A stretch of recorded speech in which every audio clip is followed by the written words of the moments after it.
Good morning, colleagues, and all.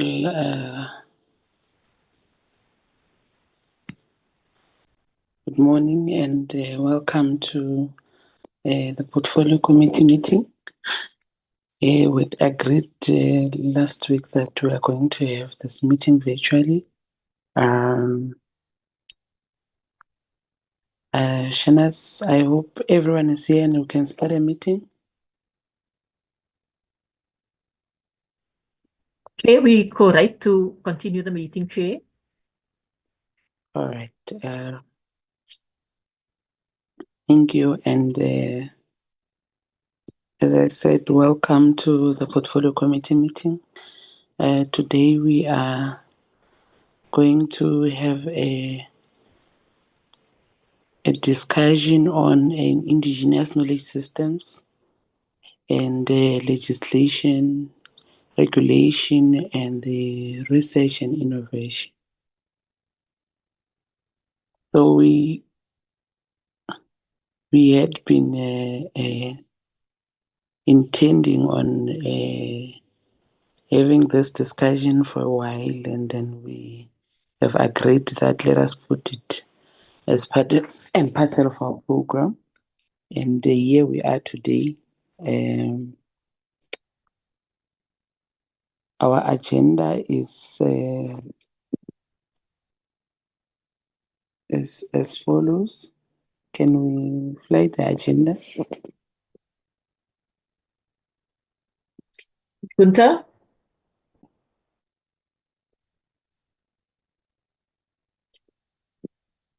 But as and when they're still writing the agenda, the agenda is it's welcome and apologies and consideration of the agenda. Then we go straight to the presentation by DSTI, and then we will then move to the questions and discussions. And then we forward, then we adjourn. Can I have a mover for before adoption? Shanas, do we have any apologies?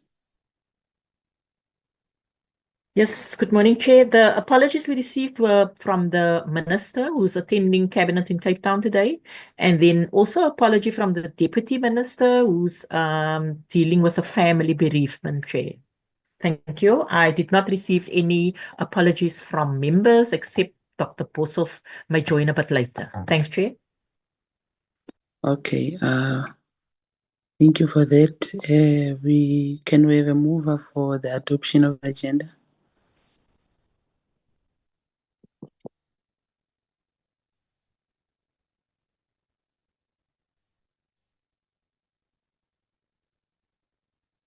A mover for the adoption of agenda, honorable members. Mazzoni. Who's there? It's Honourable Mazzoni. Yes, Honorable Mazzoni. Chair, I did try and raise my hand, but for some reason no one could see me. Chair, I'd like to move for the adoption of the agenda. All right, Honorable Mazzoni. Yes. Honorable Nkosi, I can see now. Thank you, Chair. I would like to also second the move of the adoption of the agenda. Thank you.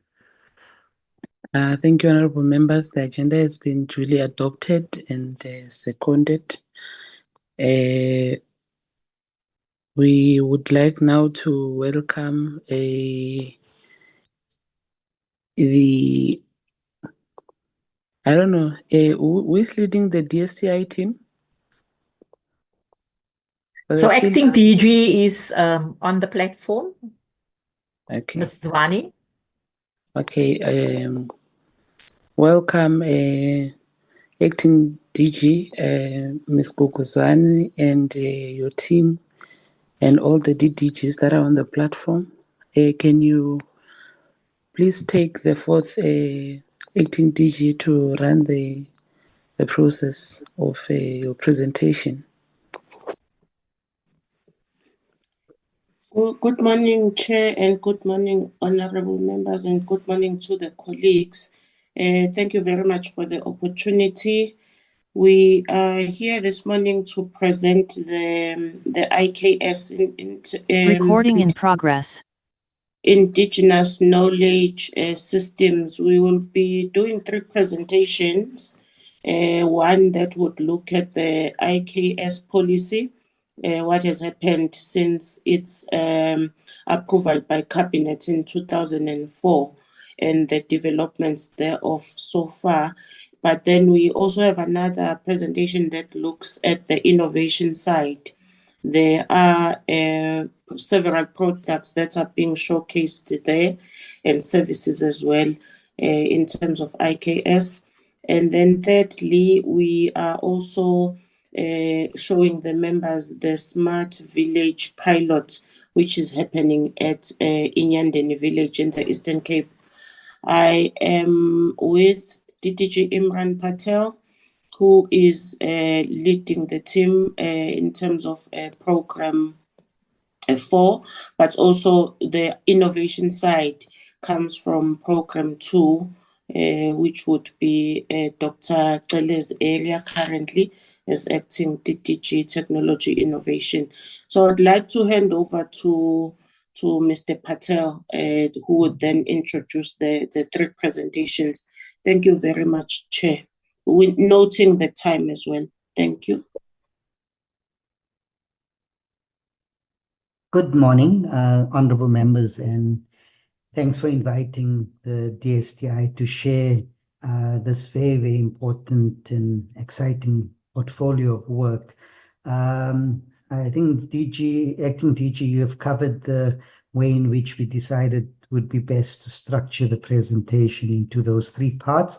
Part 1 will be led by Shumi Pango, who's at the moment acting Director Advocacy and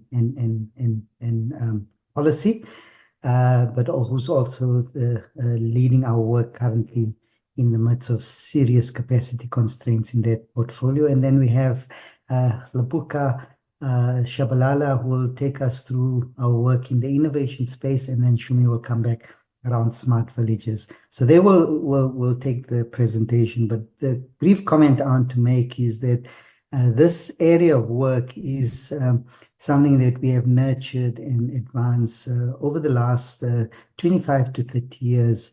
At the time when we started this portfolio, there was a lot of the indigenous knowledge was not the kind of didn't receive the global attention it's receiving at this point in time.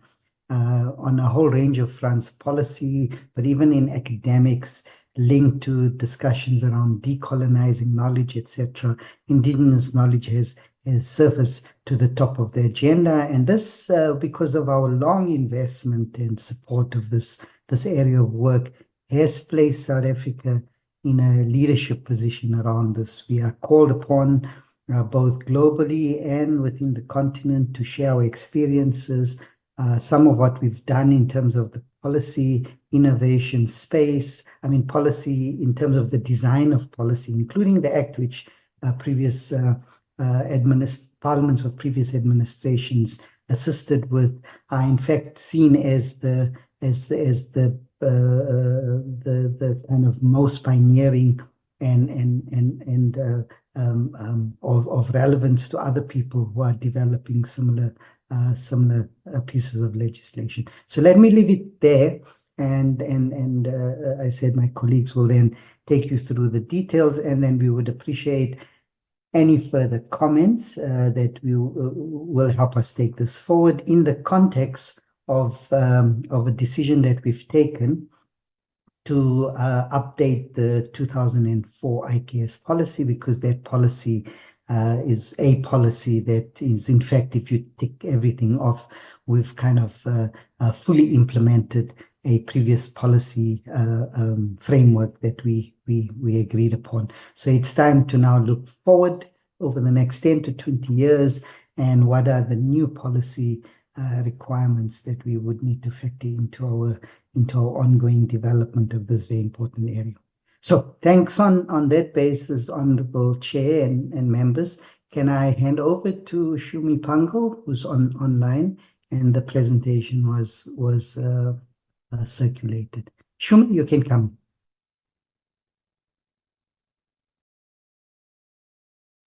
DDG Patel, I think we must also remind you that you have an hour, it's an hour, 20 minutes for the presentation. Please let us stick to the time because we had a crisis last week wherein we used all the time on one presentation and we could not deal with all the work.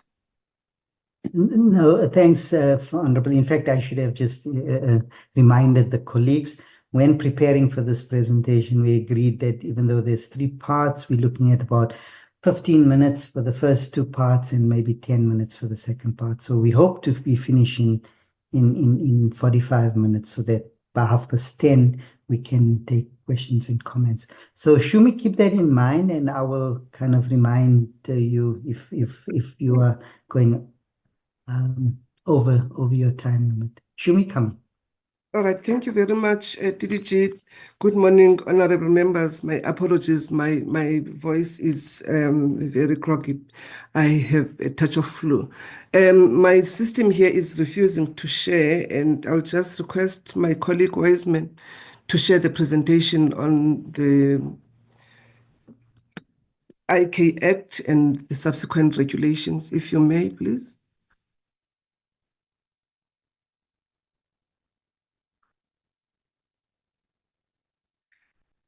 But whilst my colleague is still preparing to share, just to give a backdrop in the interest of time of where this policy came from, we had a situation after 1994 where there was an audit of policies across all government departments just to get a sense of which policies needed amendments and which policies were not in existence.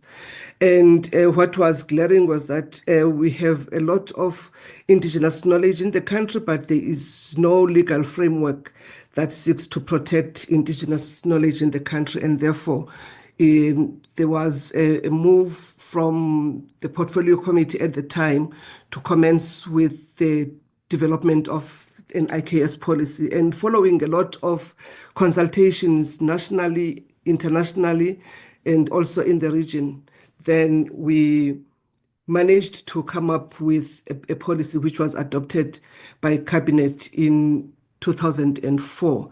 And it had a number of provisions, and one of those provisions was the establishment of an office within the Department of Science, Technology and Innovation, which then was responsible for the implementation of the policy. And this is the journey that has still that has ensued. The approval of this 2004 policy was one of the landmarks in the history of South Africa, which has overarching principles for recognition, affirmation, development, and promotion of indigenous knowledge. And all these principles were very thought through because, as the DTG indicated, there was no recognition of indigenous knowledge in the country at the time, even though we had so much wealth of indigenous, emanating most of it from the rich biodiversity that the country has. And over the years, South Africa has been rated number 3 as one of the mega biodiverse countries in the world. And as I indicated, the office then was established within the department. And amongst the policy imperatives, which was one of the most important ones, was the development of a legislation. As we all know, a policy is just a statement of intent. It only addresses what is happening, but it does not then include how that will happen. So the legislation then is the one that gives us the guiding principles of what needs to happen, the interventions that need to happen. And as indicated, since 2006, after the establishment of the office, we are happy and proud to say we have implemented the imperatives of the policy, and the last one of those was the development of the IKS legislation, which I'll be talking to very soon. And now there is a need to develop a new policy which will be aligned to the current needs across the board. And there are a number of factors then that affect this development of the new policies. The technologies that we are confronted with are calling for new interventions. Your fourth industrial revolution, your AI are calling for new trends in our policy space. The geopolitics around us, they are presenting with to us new challenges which need to be addressed fully. And also globally, there are a lot of activities that are happening, including the treaties that are being signed and adopted through the World Intellectual Property Organization. And now coming back to the IP Act, which is the Protection, Promotion, Development and Management of Indigenous Knowledge, which covers a lot of all those elements, because we need to protect and we need to promote, we need to develop through research and development, we need to manage this through the databases and registration systems, which are there to curb a lot of mischief that has been happening around Indigenous knowledge. So in 2019, President Ramaphosa signed into law the IK Bill, and which is one of the groundbreaking legislations across the world, because what we have done in South Africa, on the backdrop of the negotiations that are currently underway in WIPO, which include traditional knowledge, traditional cultural expressions, and genetic resources. These are negotiations that are happening in bits and pieces. So what we did in the development of the IK Act, we collapsed all those texts into one, so that once we have an act, it covers all the three domains that I indicated. Next slide, please. So over the years, we have been arguing that this is an Intellectual Property Act. It is not an Intellectual Property Rights Act. And we have been making this distinction because at the time we were developing the act, the Department of Trade, Industry and Competition was in the process of amending its IP laws, and the reason behind the amendments was to cater for Indigenous knowledge. But after they concluded the amendments, it was clear to us that it was still not enough to cover Indigenous knowledge because of a number of reasons. And therefore, we opted for a sui generis legislation, which is one of its kind, because the criteria required under the conventional IP system does not cater for a complete protection of Indigenous knowledge. And that slide that is currently there is just to demonstrate the difference between these two systems, the conventional IP and the sui generis. But most importantly, when you talk to the criteria, even though we are more or less aligned to some of the aspects of the conventional IP regime, the Indigenous knowledge has to be embedded in a local community, and it must be intergenerational in nature. In other words, there is no novelty in Indigenous knowledge, so it would not then be protected under some of the criteria of the conventional IP, which requires issues of novelty and non-obviousness. And most importantly, the ownership is collective. So Indigenous knowledge by design, it is collectively owned, and any benefits that accrue out of the utilization of Indigenous knowledge must be collectively owned by the community, and all those benefits must flow back to the community. Next slide, please. So this is the approach we then took to say the clean blocks there, they indicate the conventional IP, and we were saying then within the framework of the conventional IP, we want to include these elements that include geographical indications, traditional knowledge or Indigenous knowledge as we know it in South Africa, plant breeders' rights, and there are many more disciplines that are likely to come in from other disciplines. Next slide. Next slide, please. This, honorable members, is the processes that we followed in the drafting of the bill, which is now an act. I'm not going to spend time in that slide. It is just a process slide, which shows that we developed the bill and we took it through all processes, including taking it to the clusters, subjecting it to consultation, and making sure that we get to the provinces through the NCOPs process, so that since it was tagged as at Section 76 of the Constitution, it abides by that. And so we consulted extensively, and it was taken through the parliamentary processes. But most importantly, we also approached the Office of the Chief State Law Advisor so that we have a constitutional balanced act once it is an act. And as I indicated, in 2019, then it was signed into act after following all the processes in the development of an act. Next slide. So the focus of the act is to curb biopiracy, misappropriation, to make sure that there is benefit sharing for the communities who are the beneficiaries and owners of indigenous knowledge. But most importantly, we are coming up with the registration of indigenous knowledge to make sure that the communities register their knowledge, so that should there be any interest to use that indigenous knowledge, there are legal prescripts that kick in. That will include your prior informed consent, that will include your material transfer agreements, but most importantly, the benefit sharing agreement. And we know that in the South African context, not all of us were lucky enough or fortunate enough to be exposed to the conventional education system. But that does not take away the fact that our communities possess the knowledge. And because of that, we advocate for the recognition of prior learning through a process of awarding certificates and recognition to accredit assessors who will be assisting us in identifying those individuals in the community that have that knowledge.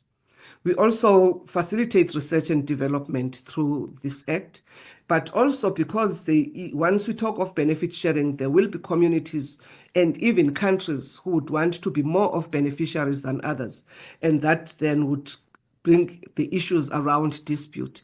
And therefore, in the Act, we have embedded mechanisms that create ways of resolving the disputes which may arise from benefit sharing to ownership of indigenous knowledge. Next slide. But most importantly, one would ask, how then are you going to make sure that this biopiracy is not happening anymore? We have highlighted the issue of biocultural community protocol as one of the provisions of the Convention on Biological Diversity. And then we are using this BCP, as we call it, as an instrument that sets out clear terms and conditions to third parties, including government, on how they should interact with the communities. In other words, this BCP then is giving the communities an extra layer of right to either deny or allow access into their communities and into their associated genetic resources. And these BCPs are developed through a participatory decision-making. The department currently is assisting, just facilitating the development of these BCPs, but it is the communities themselves who then develop these BCPs. We just give them the guidance and assistance. So we are saying then, since the Act is in existence, there will be no third party who accesses the communities without following the protocols that are enshrined in the community's biocultural community protocols. Next slide, please. And this slide, honorable members, is just to demonstrate how we have fared in assisting the communities. And we have covered the whole of South Africa. We are assisting those communities in developing their BCPs. Currently, we have 4 BCPs that are ready for publishing. But when I'm saying 4, I don't mean 1 BCP per community. It becomes maybe 14 communities that are in that province, and then they develop their BCP according to their needs and aspirations as those communities. So when I say 3 communities, it means then in Mpumalanga we have 3 communities that have other communities around. But this is just a demonstration of how far we have assisted the communities in developing their BCPs. Next slide. So this is how this act then looks like. There is a provision in the act where the National IKS office has to be developed, and its role over and above everything would be to regulate any activity that happens in the space of indigenous knowledge, including the management of the protection of rights through the intellectual property regimes. It also going to assist the transboundary arrangements. This talks to situations where the knowledge and associated resources occur outside the borders of South Africa, but they are also found in South Africa. And a classical example there would be Lesotho, a country that is engulfed right somewhere in the middle of South Africa. So the resources and knowledge is likely to be shared in those spaces. So the Act then has come up with mechanisms on how we deal with that, so that when there are third parties who are using those resources and associated knowledge, the benefit sharing arrangements cover even those countries and communities that are outside the borders of South Africa. But most importantly, we want to establish the office as a national competent authority, and which will be also be in a position to award certificates for those who are eligible for recognition of prior learning. Next slide. And also one of the functions is the registration of indigenous knowledge. As I indicated, for as long as this knowledge is not registered, it is more or less a free-for-all, because people will just take it and use it without adhering to any legal prescripts, including the benefit sharing, which is the backbone of the IK Act. Next slide. In the next slide, we'll see the recognition of prior learning, which outlines the processes to be followed when one has to be certified and one has to be accredited. So we have been working with partners like UKZN in KwaZulu-Natal, the Northwest University and Univen, and we have successfully completed a pilot on the traditional health practitioners. So we are institutionalizing this process through a committee between DSTI, DHE, and SAQA, which are trying to come up with an administrative way of recognizing the prior learning of the communities.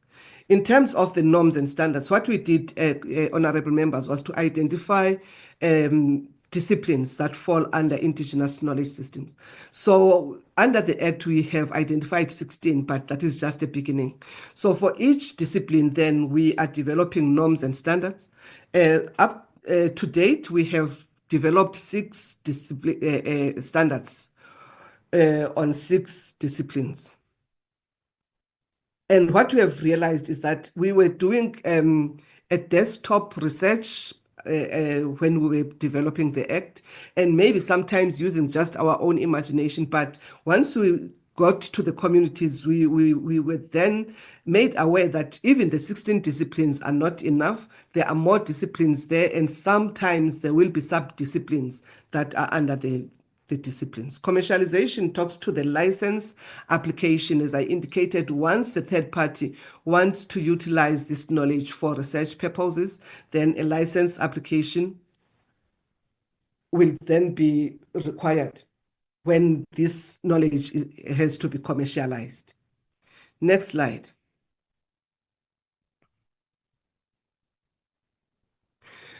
And as we all know, the legislation only is not enough without the regulations, because we cannot be able to implement the legislation without the regulations. So this slide is just the processes that we have undertaken in the process of developing the regulations. Where we have blocks in red, those are the outstanding processes that are leading to the implementation. Next slide, please.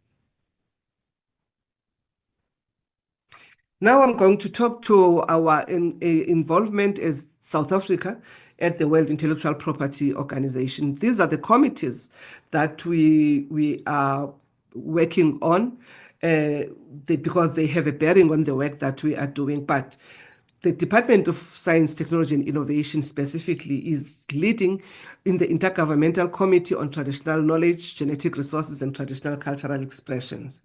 We are also leading on General Assembly, and others have a bearing on what we are doing, but we are leading in the two blocks there on IGC and General Assembly. But what I need to explain to the members is that for the first time in many years, in 2024, we were able to adopt two treaties on genetic resources, intellectual property, and associated traditional knowledge. And we were also able to adopt a design law treaty. What happened in the design law is that it is a processes treaty.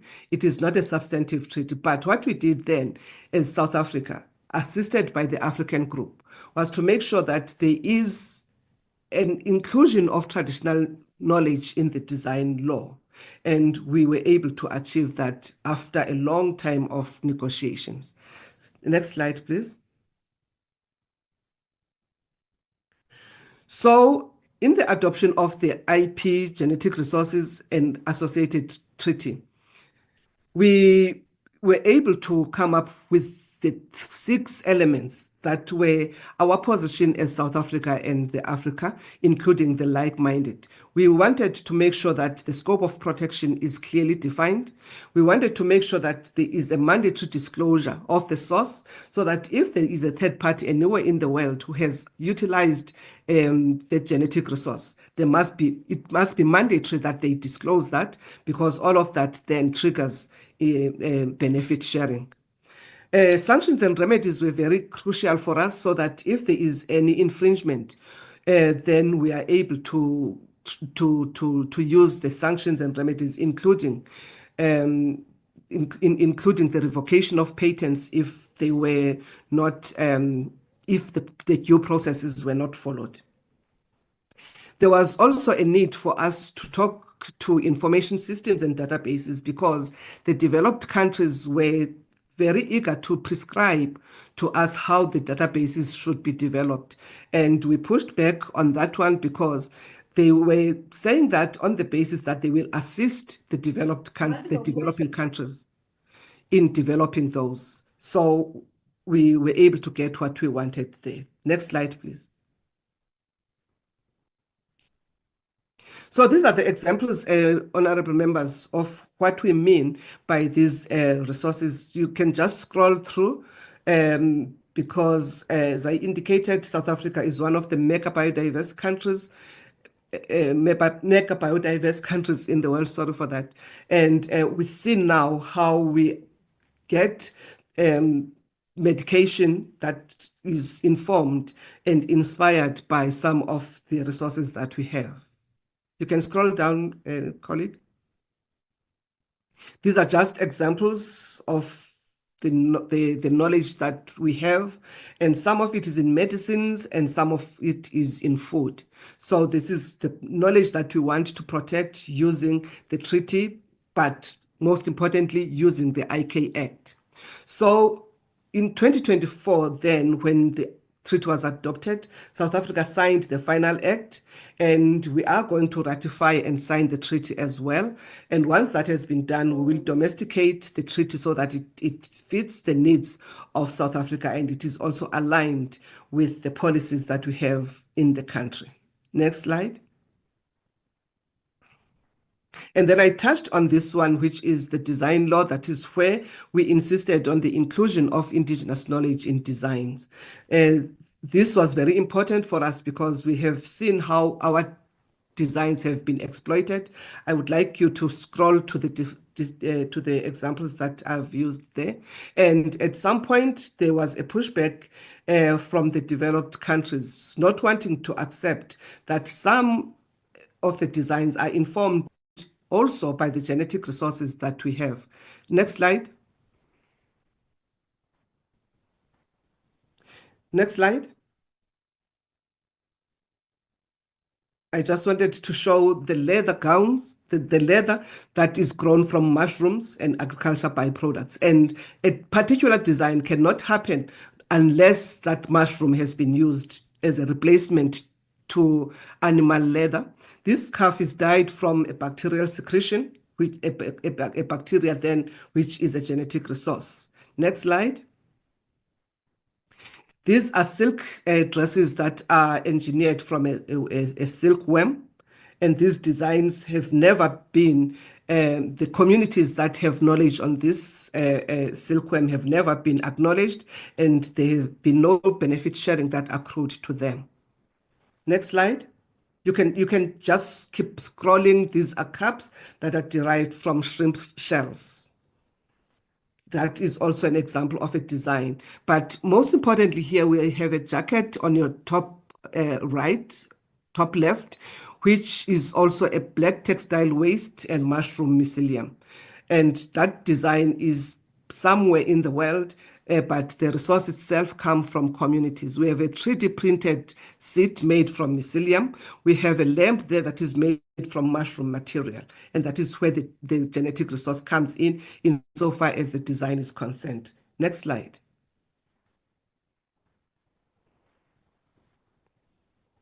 Next slide, colleague.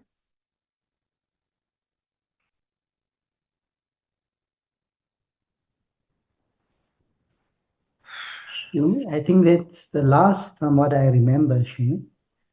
I had the designs that come from the Ndebele print, which is also informed by the knowledge and skills of our own communities now in South Africa. So we are saying then in using those designs, we are not saying people must not use the designs, but in the use of those designs, the benefits must accrue to the communities, but also there must be prior informed consent, which means the communities must agree on which elements of their knowledge must be used, because some of this knowledge is secret and sacred, and therefore it becomes a disrespect and ethical disrespect for some of this knowledge to be put in public domain without the communities agreeing on such. So, honorable members, in the interest of time, I will end there. Thank you very much. Thanks, Shumi. Yes, there was a slide, but I think it had a lot of graphics, so it took a long time to load on my side. So yes, it has the Ndebele prints. Thanks, Wiseman and Shumi. Maybe we can now hand over to Ank. You want to come in with your presentation, Ank? Yes, thank you so much, DDG. I think I have similar challenges as Shumi. I see I cannot share from my side. I wonder if I can be given the rights to share.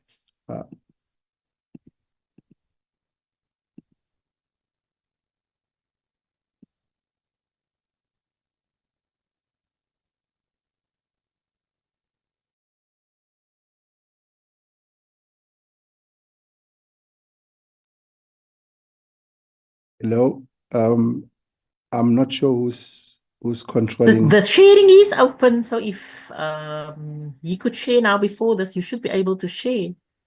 Oh, If okay. the function is open to share. All right, let me try again. Thank you.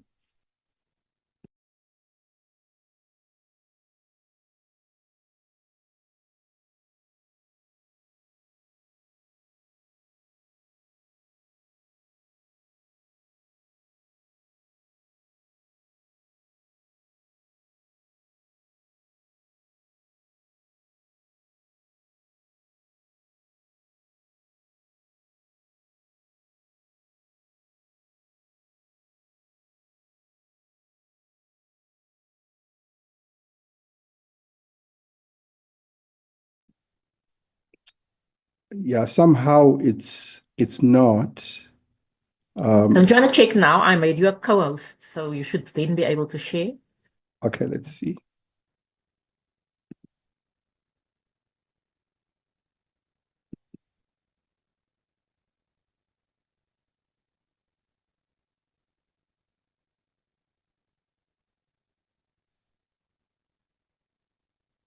Are you able to see my slides? No, it's not on the screen. Yeah, I wonder. I'm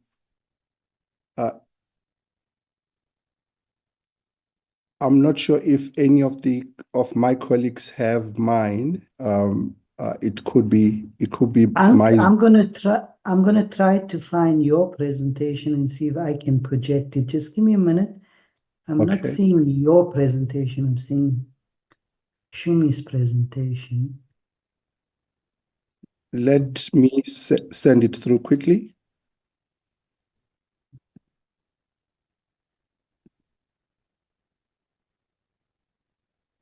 Are people able to see something from my side? No. I think, unlike Teams, you have to press the share button. I've realized that that's something that needs to be done. Sorry. I was there, almost there.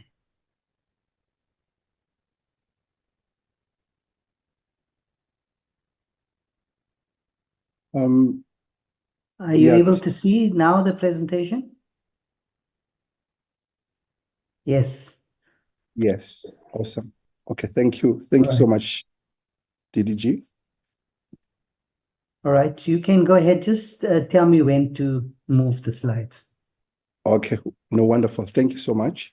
Again, I would like to thank the members of the Portfolio Committee for having granted us the opportunity to share our work.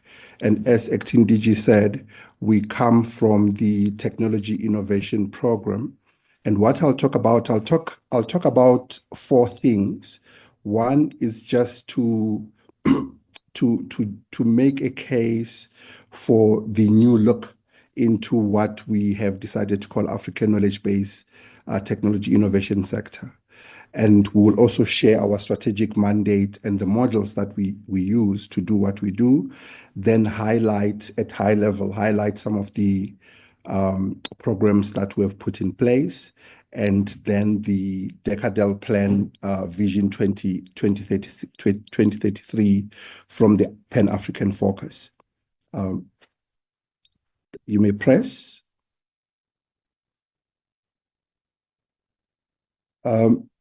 It is well known. Maybe I should mention that we feel we have received good, at least from program 2, we have received good strong political will as a department, and I think as a country there is now a very strong political will to support indigenous knowledge, and we are building a strong scientific innovation capacity, as I'll demonstrate.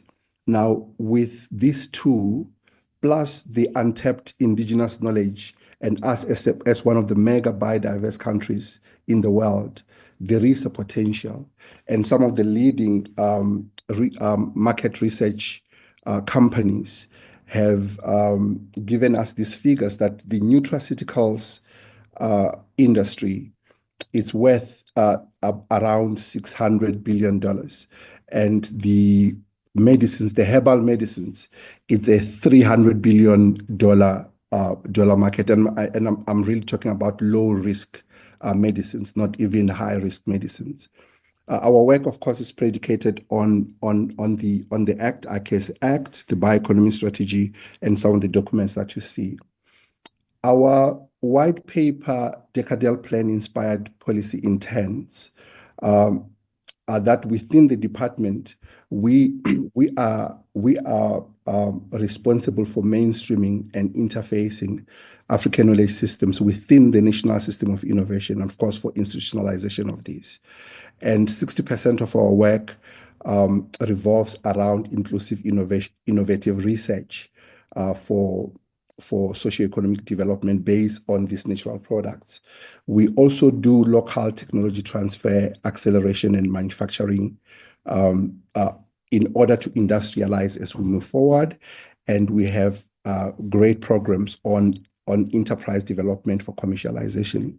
And we've been involved also within the science diplomacy initiatives, but mainly to commercialize these products, but also to enhance our space in terms of RDI internationally. Next. We have a model that we use, which is predicated on the concept. DDG, you mentioned the decolonial agenda, especially the decolonial agenda around research methodology. So what pushes us is the concept of Africology, which our AISA and Mapungubwe Institute, they use this research methodology. So we use that, but we term it an Ubuntu-based bioinnovation model, which is based on African knowledge as part of the concepts that we come up with. Integral research and discovery means that any knowledge holder or community that comes to us will receive support from various fields, a multidisciplinary, transdisciplinary approach of the work that we do. And of course, inclusive innovation, you all know what that means. We localize technology transfer and acceleration where the knowledge is coming from, and holistic enterprise development. It talks to moving away from the academic ways of doing enterprises. As you know, when you move through African cities, you can see those streets buzzing with commercial activity. So we bring these models into what we do, and conscious commercialization looks into the ownership of the means of production, but we also look into green economies and also sustainability principles. Next. The model is supported by various funders. It's not perfect as yet, but the idea is that there should be a seamless move of research, knowledge production, and product development supported by the NRF, pass through the Technology Innovation Agency, and then now the CITFA coming in terms of enterprise development, and the IDC as part of our partners for industrialization. Next. This is just a linear presentation of the same model, which is more cyclic. Here we're just demonstrating the ecosystem where we are saying various government departments, mainly at national and provincial level, are supposed to play a role at different levels, and we do engage them, and some co-fund some of our initiatives. And similarly, we also divide our roles across the various universities and science councils and various businesses that support our work. But throughout this value chain ecosystem, the knowledge holders or communities, they play a meaningful role throughout the value chain. They are not just recipient of the research activities that we have. Next. Depending on the budgets that we have and the human capacity that we have within the department, we decided to focus on this platform. So in 2013, Minister oversaw the signing of this African Knowledge Base Technology Innovation Program, which has 6 platforms. And the first 4 platforms on African natural medicines, cosmeceuticals, nutraceuticals, and health infusions, these are RDI intensive programs. And the 4 of them are supported by the technology transfer and manufacturing, commercialization, entrepreneurship programs. And of course, most of our work are related to health, and we address some of the health priorities, health challenges that our country and the continent face. Next. You will be aware that there is the Hemp and Cannabis Industrialization Master Plan. So our department is responsible for the research and technology pillar of the master plan. What we have done in the past 5 years was to develop two programs inside the master plan. We have what we call the African Legacy Cannabis Program. This is dedicated to the legacy growers, people who have been growing cannabis for hundreds of years. And so far, we have graduated 23 small medium enterprises with at least 2 products each. These are low-risk commercial products, so you can find this on the market. Last year, or towards the end of last year, we completed a new program where we are supporting 2 communities of practice per province. So we have got 18 communities of practice growing cannabis, high THC cannabis based on local land races, and these communities will be supported, will be looking into 2 to 3 different types of cannabis per community, and we trust that we'll be able to come up with 60 high-end cannabis infused products. The second product is high-end, high-risk.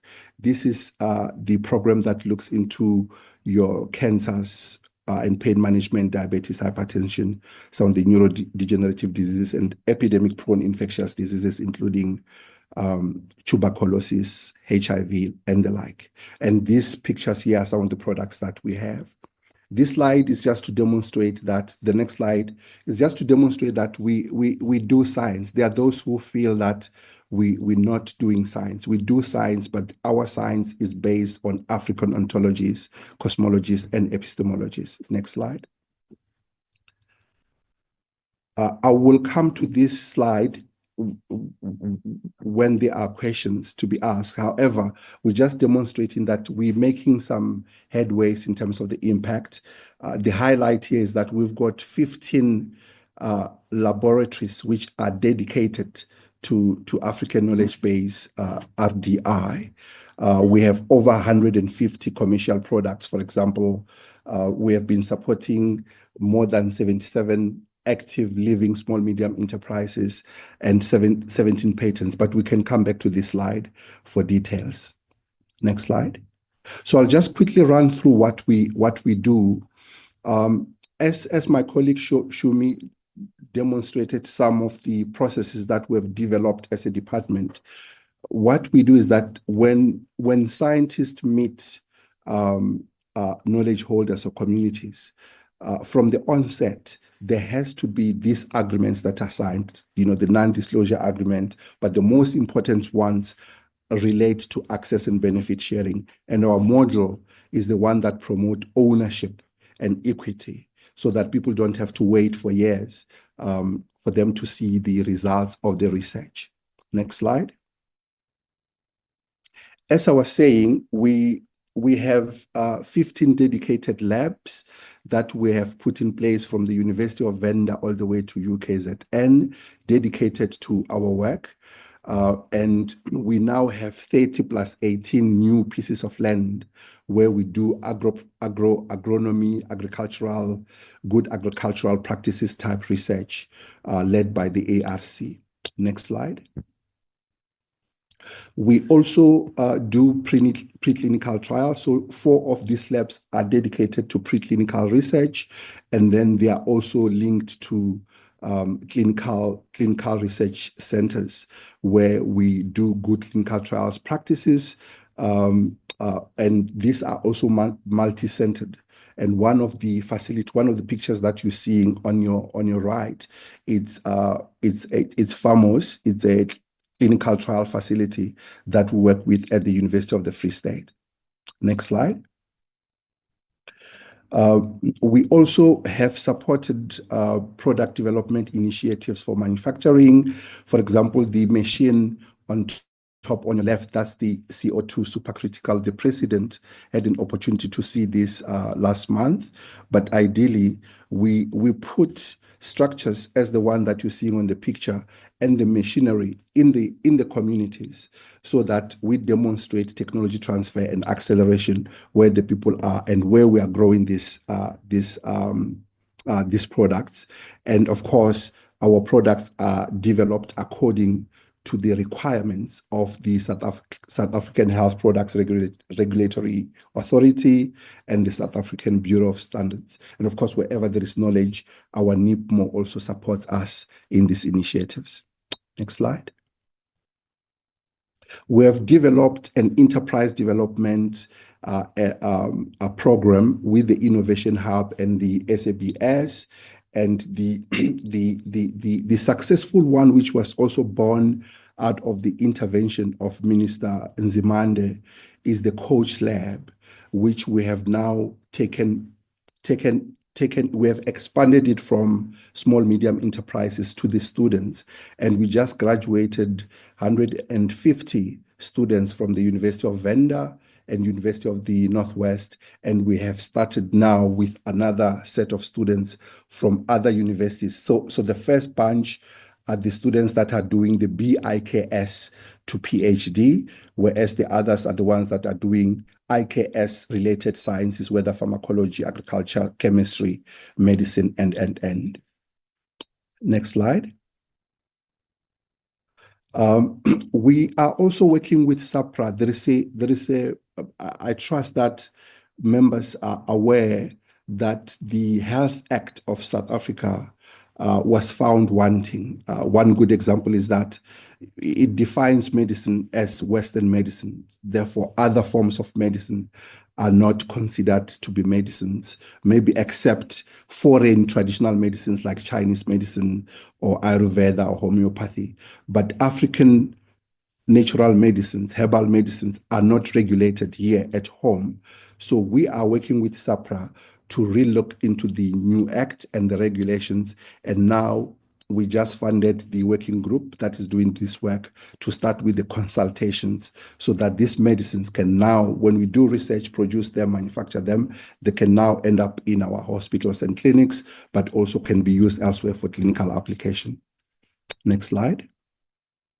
Through our high-end infrastructure program, we have funded these 15 labs that I have spoken about, but we would love these labs to be linked to high-end current good manufacturing practices facilities. So we're starting with the construction of one facility in the Free State. The initial funding has been put in place from ourselves and TIA. Land has been found, the business plan has been put in place, and the idea is to have 4 of these in the next coming 10 years or so. Next slide. Looking into the decolonization of curriculum, as I said, when we were still in Program 4, we headed the initiative that saw us having the Bachelor of Indigenous Knowledge Systems, which is now being taught at the University of Venda and the Northwest. But now, led by the UKZN, our African Medicine Center there, we are now developing 5 degrees from B level, Bachelor of Natural Medicines up to PhD, but also this will be expanded to cover the MEd and some of the public health degrees, including clinical medical degrees in integrative healthcare, which includes African medicines. Next slide. And of course, as I said, we play various roles at the World Health Organization, the Afro office, for example. I represent the Afro office at international level on AI in traditional medicines, for example. Next slide. 3 years ago, EXCO approved that we start looking into the African Knowledge-Based Bioinnovation Institute, and last year they approved that we start with the collapsing of the 6 platforms that I spoke about and create a virtual center as phase 1, which will then start working into phase 2, whereby we'll have an African Knowledge-Based Bioinnovation Institute, a full value chain with RDI, including manufacturing and training departments inside it. So we are implementing phase 1 this year, and then next year we'll start with phase 2. Next slide. For the next let me say 8 years, what we'll be focusing on is, of course, the building of this African Bio-Innovation Institute. That's where our energy and our resources will be going through, and also strengthening these RDI precincts, these labs, expanding them and linking them up with various other knowledge systems within the National System of Innovation, enhance the enterprises, especially coming up with the accelerators, and then grow the product development precincts, which will then be graduated into these 4 manufacturing industries or companies that we have started now with the African Medicines one in the Free State. And through the BioPanza, look into the markets both within the country, on the continent, and internationally. And of course, these are the documents that are guiding us, one on the institute and the other one on the implementation, the IK aspect or STI aspect of the decadal plan, which we already developed by 2023. Of course, we are revising this now. This is all that we had to share. Thank you so much.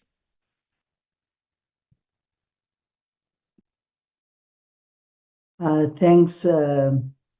So Shumi, you want to come in? Keep it brief on the smart villages. Do you want me to try to project? Okay, Wiseman is sharing. Okay, great stuff. Thanks. Go ahead. Honorable members, as you would remember in my presentation, that we are in the process of finalizing the regulations. It is a very intense process of gazetting and regazetting and considering the comments and maybe making amendments to the regulations. So what we then did was to try and come up with a project that is going to start to partially implement the Act, and we used a smart village project as one of those projects that are going to start implementing the Act, so that the communities can see that this is something that is there to change their livelihoods. So we started this project in 2022 by doing a feasibility study in a number of communities, but we ended up in Enyandeni in the Eastern Cape.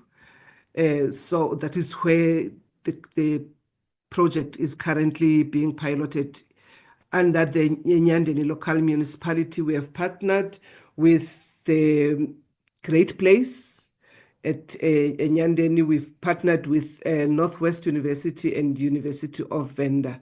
And in a way, we would like to see how this smart village can operationalize the Act, which was signed into law in 2019. Next slide, please. So the purpose of this is to try and stimulate rural and regional economies. By decentralizing economies, what we have noted over the years is the inner city decay, where everybody is moving from the villages into the city centers in search of better life and in search of jobs, in search of other amenities that are not found in the community. So what we are doing with the smart village, we are trying to move people back to their villages so that there is some economic activity that is happening there. But at the center of all of this, we want to use indigenous technologies. So we want to revitalize their cultural resources and innovations and make sure that there is environmental stability there. Next slide. This slide is just a show of the milestones that have happened over the years, starting from 2021 when we conceptualized this. And then we are now in 2025 and a lot of things have happened.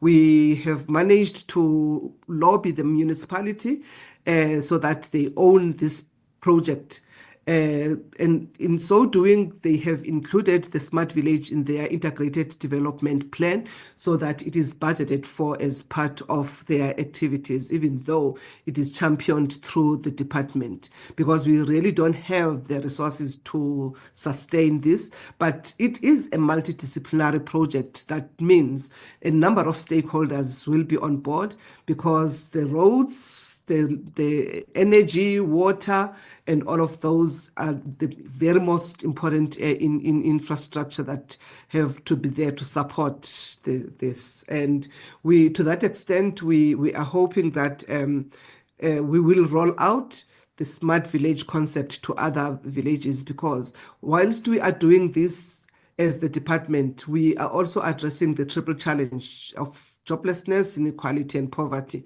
because there are going to be low-hanging fruits that come with this, where the communities are actively involved. For instance, we have already developed a steering committee in Enyandeni, people who are actively involved in deciding how the smart village should look like, and including the technologies that the communities know.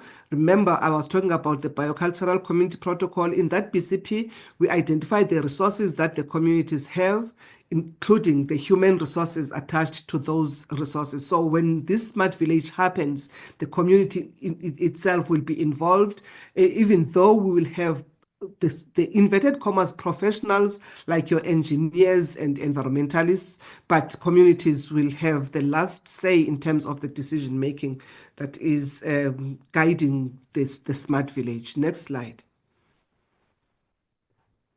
So this is just a brief of the milestones that we have concluded. But importantly, there are so many lessons that we learned in the process, because we were of the impression that the king owns the land. And once we got the letter of endorsement from the king, we thought we are then in the right track. We can start with the smart village. But we learned that the Land Affairs Department is still the one that will give us the certificate to occupy. So we did all of those. I'm happy to share with the honorable members that now we do have the certificate to occupy in the space where the smart village is going to take place. So a lot of work has been done, including the master plan that was presented to the DSTI, and it was also presented to the municipalities of both Enyandeni and OR Tambo. Next slide. So we have received also the valuation certificate, and we are now finalizing the rezoning process of the project, and the master plan, the project plan, working on the bankable business plans. That is the work that is currently underway. Next slide. This is how the smart village is envisaged to look like, honorable members, with all those facilities there. And the very shape and form of the smart village is informed by this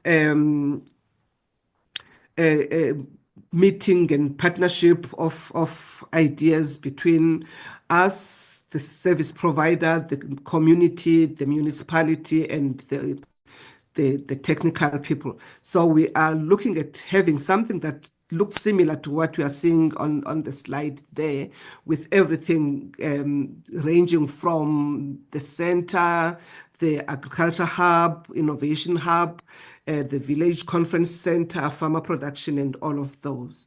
So this is where we are at. But what we did in February this year, we had an international conference which took place in East London, where we wanted to get a sense of where this smart village looks like in other countries, if there are any countries in the world that have done this. And we got some good ideas from places like India and some countries in Europe that have started to take this smart village and make it into something that can be utilized also for economic emancipation.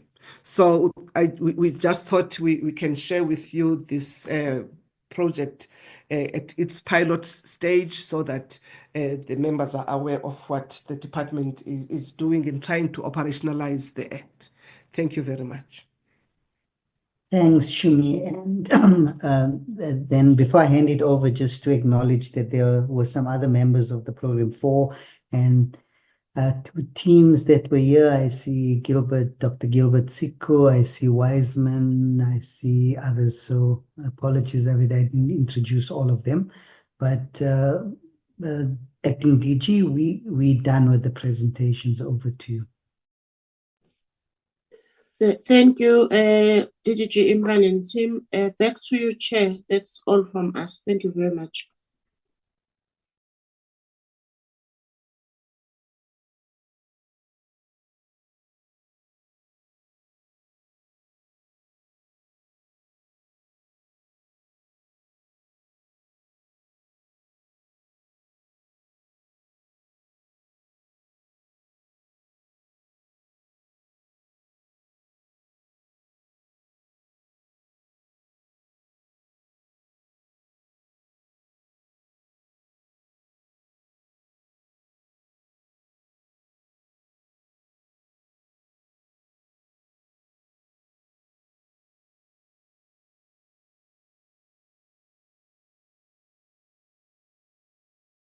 The chairperson is just struggling with her sound.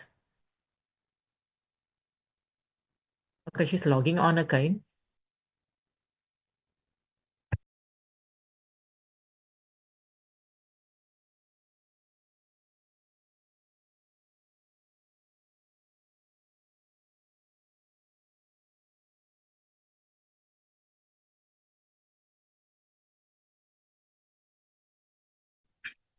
Yes, comrades. Honorable members and the team from DSTI. DG, I want to appreciate the department's presentation. I had a problem with my other gadget, so I had to log on the other gadget for me to access my audio sound. Can we take questions from members?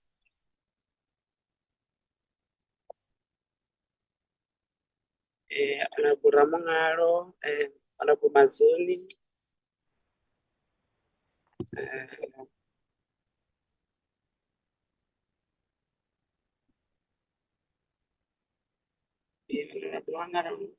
Honorable Nkosi, Honorable Temba Kwayo, Honorable Sapo, and Honorable Jatu. The last one will be Honorable Mkhulu. Can we start with Honorable Ramongaro? Greetings to all the colleagues and thank you, Chair, for the opportunity. I welcome the presentation, because I think it's fundamental that we try and preserve our cultural practices, trying to seek to understand them from a philosophical perspective and, developing and cultivating those skills, especially for a country like South Africa, which is, diverse in terms of culture. So I think for me, it's going to be interesting to see the varying indigenous knowledges that come out of, our country. So my first question is, I understand, that indigenous knowledge is important, but, have you thought about how you are going to use this imperative resource in a valuable manner, in so much so that it speaks to, I think, the contemporary South African context? I think you're also you very much stated in your presentation that, we cannot implement legislation without having things like regulations in place. So can you provide us with information on the timelines for finalizing the regulations for the IK Act, and what difficulties are being encountered in implementing the provisions of the IK Act? And I ask this because I think it's important to have a legal framework that protects, the rights of indigenous people and, their knowledge from things like exploitation.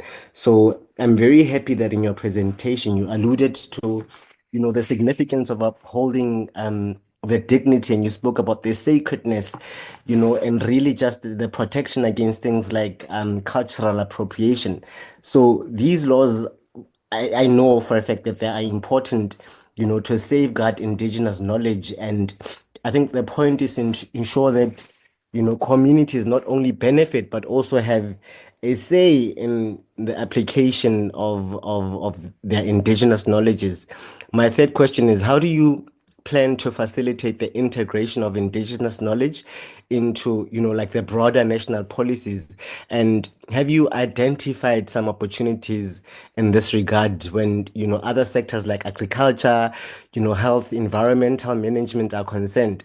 And are there, practical examples you can share with us? And have they been successful, or so far it's still, just a matter of having things on paper, and we are yet to still test their validity and, viability in practice?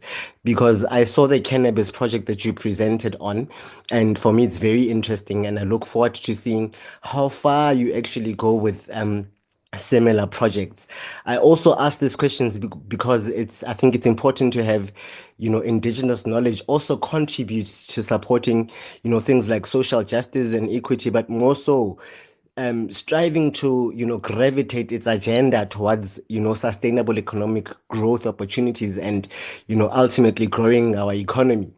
And lastly, I think, the second presentation for me was clear.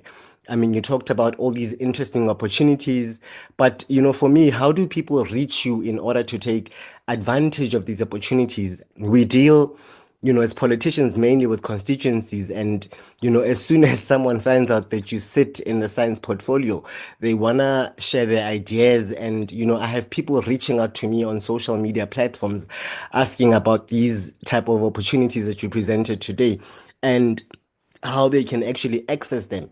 So for me, I want to know, like, what's the identification process and how can we assist in bringing people at grassroots level closer to these opportunities?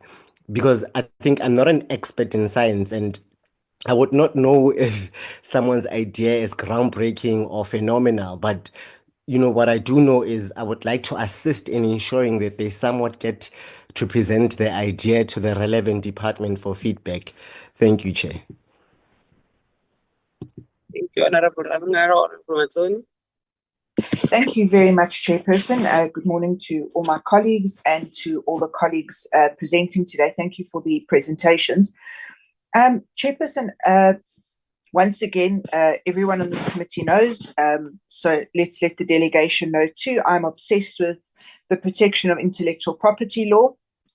And because I know the amount of intellectual property South Africa has available, the amount of amazing scientists and innovators that we have in our country, and of course, indigenous knowledge can only add to that bank of incredible intellectual property that we have. Chairperson, that said, intellectual property and the protection thereof, especially when it comes to indigenous knowledge, has the opportunity to be abused greatly, because a lot of intellectual and indigenous knowledge will come from people who are traditionally from disadvantaged backgrounds. And we need to make sure that people from disadvantaged backgrounds are not exploited in any way. So my concern is that an indigenous knowledge practitioner may have a wonderful project, a product, an invention, call it what you want. And big pharma, multinational company, someone like that comes along, offers a couple of 100,000 rand, exploits the indigenous knowledge practitioner completely, and makes billions of rands off the indigenous knowledge. So my first question is, how do we protect from the exploitation, both from companies as well as government? because we must acknowledge that these opportunities for exploitation exist on many levels. Chair, then we need to actually know how many Indigenous knowledge practitioners have been registered and certified to date. And also, how are we spreading the news in the community that Indigenous knowledge practitioners are being sought to be registered? I didn't catch that, and if I missed it, I apologize, but I did listen quite closely to that. And also, Chair, what will it cost to register? So, to belong to, I heard the words WIPO thrown around, the acronyms WIPO, and to belong to all of these organizations costs money. So, what are we doing to assist Indigenous knowledge practitioners? And Chair, that brings me into my next question. We've got this great presentation here, but obviously, the South African Patent Office is going to have to come into play here. The Trademark Office is going to have to come into play here. I would very much like to see some kind of interaction with the Patent Office, perhaps the Registrar of Patents, with the Trademark Office. And I'd like to know how we intend on the department working together with these offices to make sure that Indigenous knowledge is protected, not exploited, and also that Indigenous knowledge isn't abused against other forms of knowledge that already exist. Chair, the focus areas around Indigenous knowledge, human capital, concern me greatly. So I'd like to know what kind of interactions has the department had in this regard with the Department of Higher Education, the Department of Health, the Department of Social Development. These things are very far-reaching. There are so many tentacles to this, and so many other departments that this affects, that I'd like to have a broader understanding of these issues. Then, Chair, obviously, we heard from one of the presenters that in many cases, for example, certain medicines are recognized, like Chinese medicines, Ayurvedic medicines, etc. Chair, I happen to know, as someone who takes health pretty seriously, that there are many products on the shelf that they claim to be something, and they most certainly aren't. And there are actually very strict regulations in South Africa with regards to the labeling of certain products. And I'd like to know what interactions we are having at the moment with those in the know. And I say those in the know because there are specialists in this field in our country, to make sure that products aren't put on the shelf to say, take this product and you're guaranteed longevity. Well, what guarantees longevity? What tests have guaranteed the longevity? How do I know that I'm not just taking something that is an old wives' tale, and it claims to do something, but there in actual fact has been no credible testing done on it? So I understand that it's going through the South African Health Professionals Council, etc. But I know for a fact that you can walk into many retailers, health retailers at present, and you can buy basically anything that can claim to do anything. And there isn't really a strict regulation on that. And I think that needs to be looked at very seriously. Then, Chair, my last question, and if I need to, I'll come back. But my last question is, how do we protect things that are traditionally South African? So, for example, I couldn't help but notice the last time I was abroad, rooibos tea. Rooibos tea has become very popular around the world. Rooibos tea is a South African product, and it's a proudly South African product.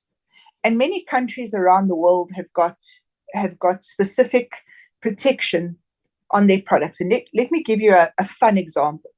A fun example is champagne.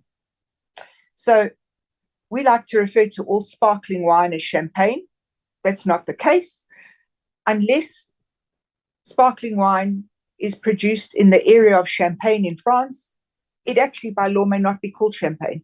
It has to be called sparkling wine or MCC in South Africa, for example. Another fun example is port. Theoretically, unless port is made in Porto in Portugal, it may not be called port. So you can call it fortified wine, you can call it many other words. The same thing, another fun example, Parmesan cheese. Parmigiano Reggiano may only be called Parmigiano Reggiano if it's made in the Parmigiano Reggiano region of Italy. So these are things that are protected internationally. What kind of steps are we putting in place to make sure that originally sourced South African products remain get that international protection that these few fun examples that I've given you have got around the world? So in other words, they have originality status confirmed and thus protected. Thank you, Chair. Thank you, Honorable Mazoni. Honorable Kosi.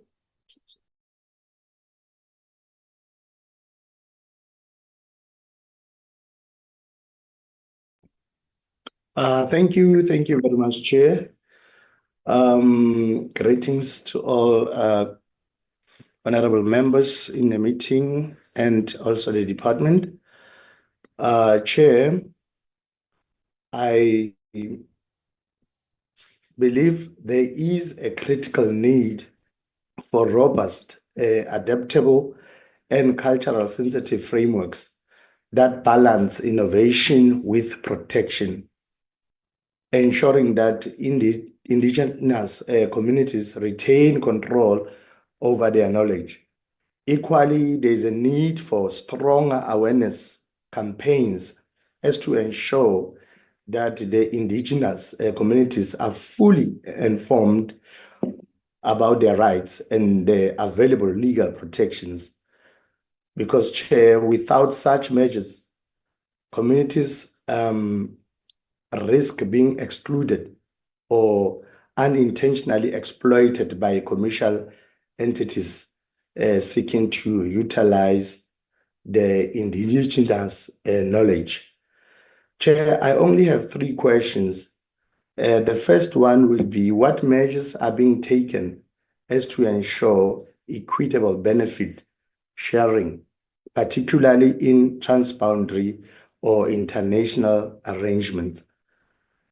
And question number 2, Chair, will be, how will the department ensure that local marginalized or less advantaged communities are not excluded from the benefits and protections offered by the legislation?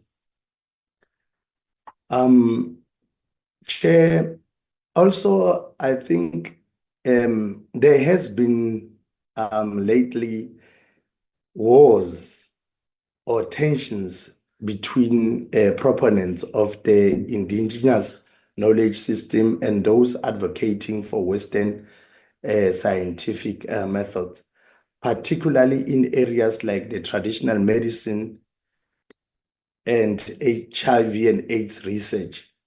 I just wanted to check what ways has the department tried to resolve such conflicts and ensure that there is collaboration between the Western and the traditional scientific method.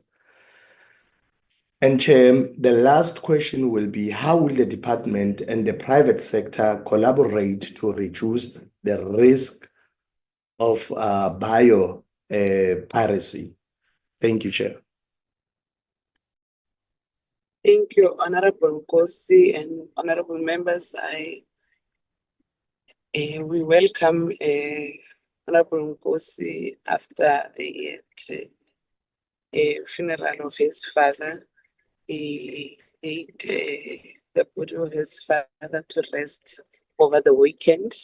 We would like to send our special condolences to you, Comrade Honorable Kosi. And also we had Honorable Ramonga, who was sick last week. I I want to judge from the activeness of the voice that if you are not well, you are getting better. Welcome and wish you a good health. Let us proceed, honorable members. We are going to now allow Honorable Tembakwayo to ask a question. Thank you, Chairperson, and thanks for the presentation for today. My first question is based on the reachability in layman's language. With this, I just want to find out, there's a lot of difficult acronyms that, we can't even pronounce them, that are running through the presentation and so on, to ask, say for an example, this is appearing on our parliamentary channel, and there are people who are interested in this. How do they be able to can understand, your reachability in layman's language for any person to can understand what's happening in this thing. So, and then the second question is based on the IK practitioners. We just would like to know how many IK practitioners have been sought and been registered and certified to date. Are there any monetary obligations attached to these actions? And you made mention of food. I want to register being integrated with the Department of Health mandatory, since there is the inclusion of medicine, stroke medication, and food. Furthermore, it's mentioned that the recognition of prior learning in University of KZN in particular. I just want to ask whether are there any TVETs accommodated in these programs of the IK's Human Capital Development. They are not. What would be the reasons why they are not included? What are the major challenges of indigenous knowledge systems?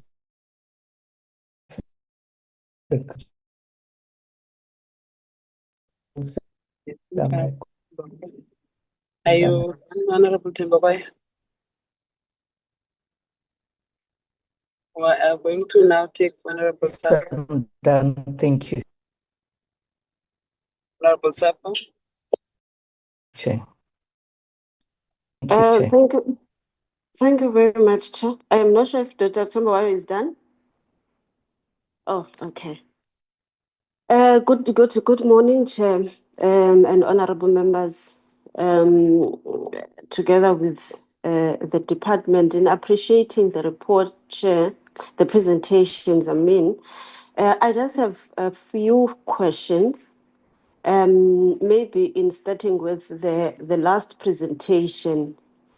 Chair, I'm a fan of capacity and sustainability. Whenever we bring something in communities, it is very important for the government to ensure that the projects that are brought in communities, there is a sustainability beyond everything else. I just want to check what are the strategies that are being developed to build the local capacity and ensure that there is a sustainability beyond the initial infrastructure and funding that is pumped there at the moment.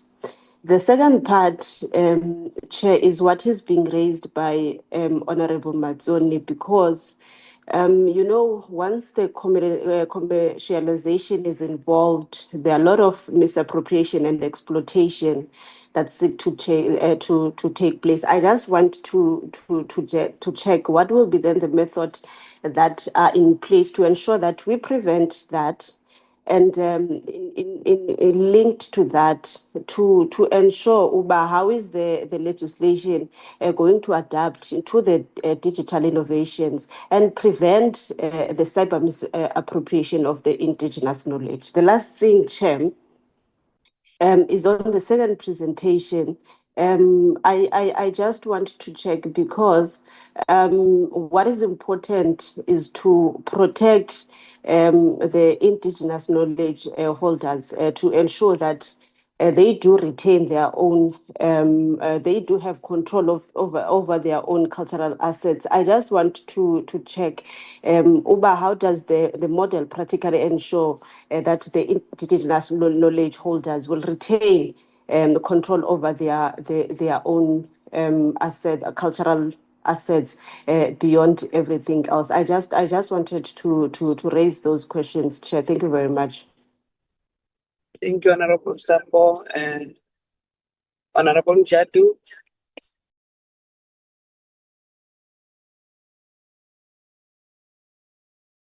Honorable Chair, honorable members, I greet you and Department of Science, Technology and Innovation. I just want to welcome the report. But what I've seen, this report boasts of 600 billion neutral, 600 billion neutral, 200 billion cost market potential, but provide no breakdown of current investment, budget allocations, or cost benefit analysis. How much public funds has been allocated to these programs and what safeguards are in place to prevent mismanagement? The mention of one African medicine facilities funded in vacuum is a vacuum. Who funded it and under what conditions? Question is, can the DSTI provide audited financial statement detailing the expenditure and returns on investment for all IK-based RDIC project since inception, including partnership with private entities? Number two, exclusion of grassroots participation. Despite claiming meaningful participation of IK holders, the report offers no evidence of genuine inclusion of indigenous communities in decision-making or profit sharing, the ownership and equity agreement. When you look at page 10, are undefined, raising consent about exploitation. Historical indigenous knowledge has been commodified without fair compensation. How will this initiative differ? And how many IK holders have been formally consulted? And what percentage of royalties or equity from commercialized productions, for example, the 150 patents innovations, will be returned to source communities? Another thing, and when you look at page 7, Cannabis Industrial Master Plan highlights 23 SMMEs and 46 products, but it ignores systemic barriers facing small-scale farmers, such as licensing, monopolies, and lack of access to market. To focus on high THC local landscapes, risk prioritizing recreational and pharmaceutical profiteering over holistic community-driven applications under this program. On page 9, questionable job creation claims. The report celebrates 700 decent jobs without defining decent or clarifying whether these are permanent or unionized or living wages position. Given South African 45% youth unemployed rates, how many jobs are accessible to rural youth versus urban elites?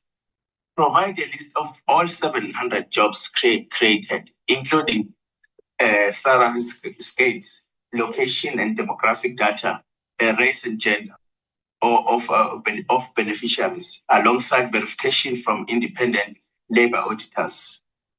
The push for New Medicine Act reform, page 15, and preclinical trials, and page 12, lack clarity of ethical oversight. Who ensures that clinical trials on African herbal medicines adhere to international standards? And how are informed consent and intellectual property rights protected? And the question, how many approved clinical trials have been conducted for IK-based medicine, and what mechanism exists to prevent biopiracy or multinational corporations? Will the DSTI commit to an independent opposition-led parliamentary review of every IK-based RDIC project, with the public hearing featuring testimony from affected communities and whistleblowers? The report lists numerous meetings from the Nyanden King Council to municipal workshop, but provide no evidence of meaningful community consent. A single huge community mess meeting, February 2023, it's insufficient for project of this scale. The question is, can you provide a signed attendance register, video recording, and detailed minutes for all communities' consultations, including records of objections raised and how they were addressed?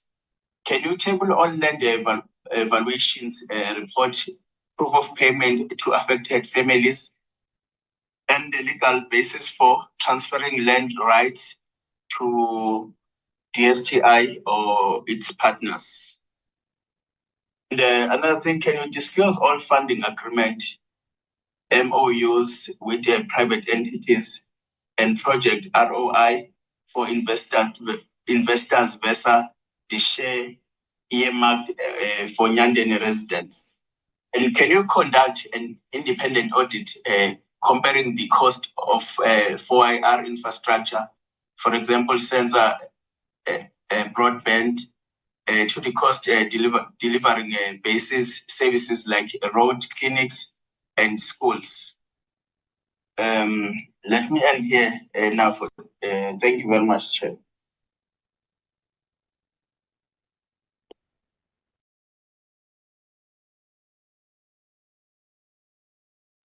Thank you, Honorable Mjatu. Honorable Mtunu. Thank you very much, Honorable Chair. Greetings to yourself and greetings to all the honorable members.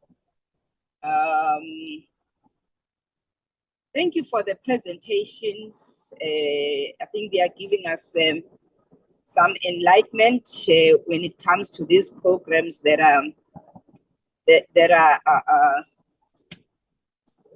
done by the department. Chair, my question will be on part 2 that was presented.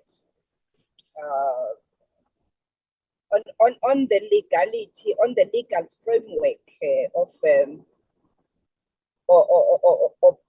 of this presentation. My question is, are there existing legal frameworks aligned with these innovative models to protect Indigenous rights?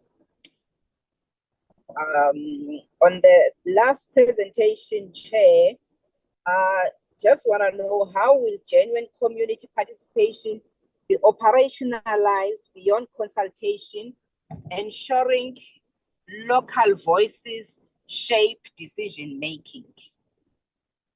The last question from my side would be, In what ways will Indigenous knowledge be systematically integrated into the design and implementation of technological solutions on this Nyandeni village? Thank you so much.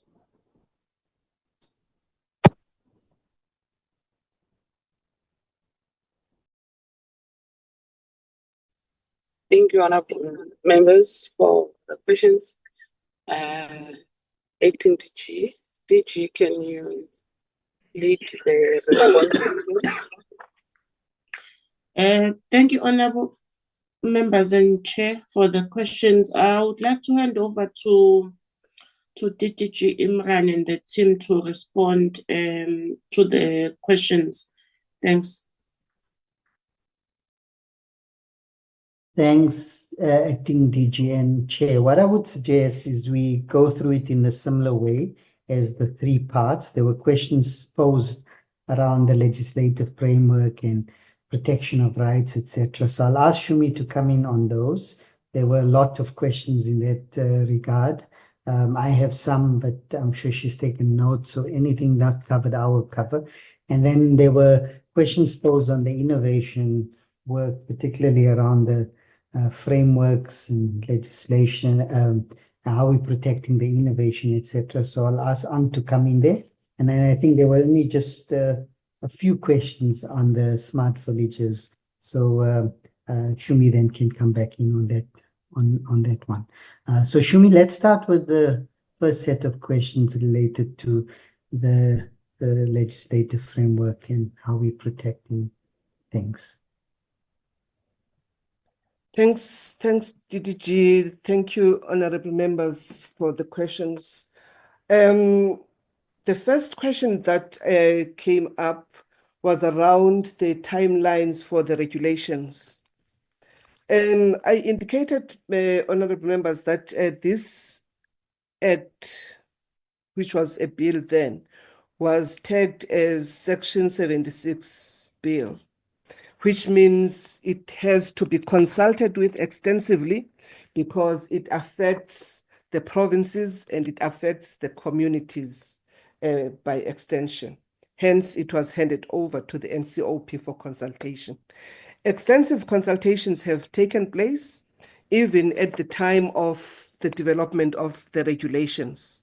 So we, as I indicated in that slide, we are only left with very few processes before the act can be implemented, which then would be after the regulations have been approved by the minister. Where we are at now is we gazetted the draft regulations for a 60-day comment period. We received a plethora of comments, ranging from comments from the communities, from industry, from academia, from the law firms. And it has to be appreciated that this is a very dynamic piece of legislation because it attracts a lot of stakeholders, and we would dare not leave anyone out. And after we received the comments, we ended up with a 295-page document where we tried to respond to each and every comment that was submitted to us. And there were comments that then made us to revise certain elements of the regulations, but not all comments made us to revise because some, they were contradicting the act, others were contradicting our international obligations. So after that, we then redrafted, I would say, to make sure that the amendments are considered in the regulations.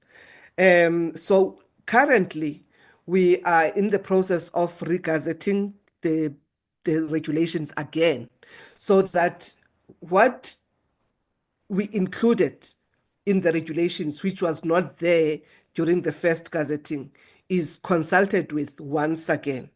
So what is outstanding now is for us to receive those comments and we are giving 2 months, which is 60 days period for comments to be submitted to us. After that has been done, the draft regulations will then be presented to the clusters, once again, cabinet cluster, and then it will be presented to Parliament, and then the minister then will sign. In other words, we are only left with 3 steps towards the implementation of the Act. But I did indicate that we did not want to wait for all these processes to ensue before we can start testing the Act by way of implementing some of its provisions. And this is the work that the National Indigenous Knowledge Systems Office has been doing over the years. The only thing that we were not doing is to regulate, because we did not have the regulations in place to make sure that whatever is done in the space of IKS is regulated accordingly. There was an issue around the protection and misappropriation and how we are intending to do this.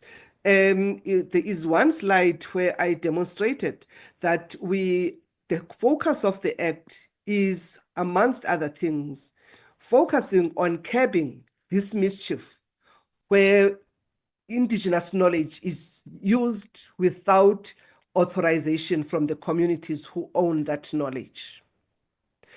And the Biocultural Community Protocol is that instrument that is going to assist us, because in the past, based on the experiences that we are getting from the communities, is that a third party, regardless of where they come from, whether it's government, non-governmental institutions of higher learning, researchers, they would come to the communities and talk to anyone that they see in the community, and maybe come up with an agreement, and that is how knowledge was taken away from the communities.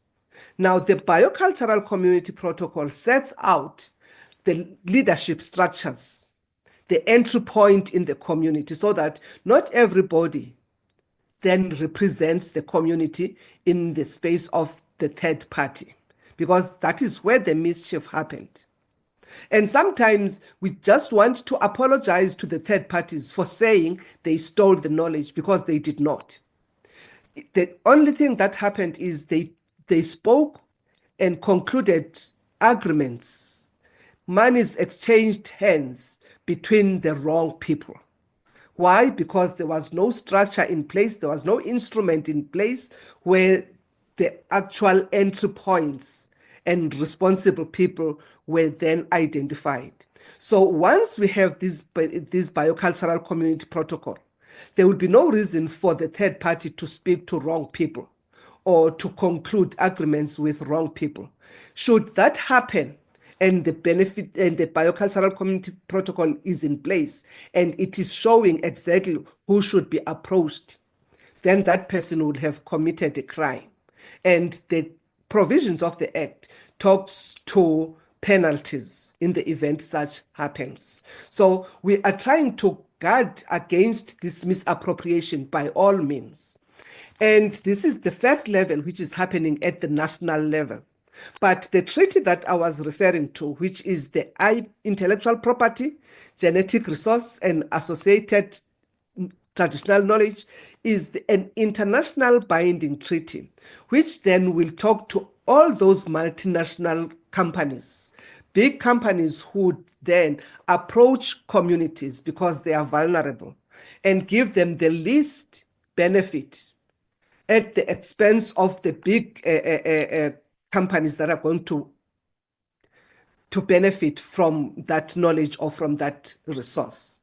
So this international binding instrument is saying, should a third party be interested in making business with South Africa as a country,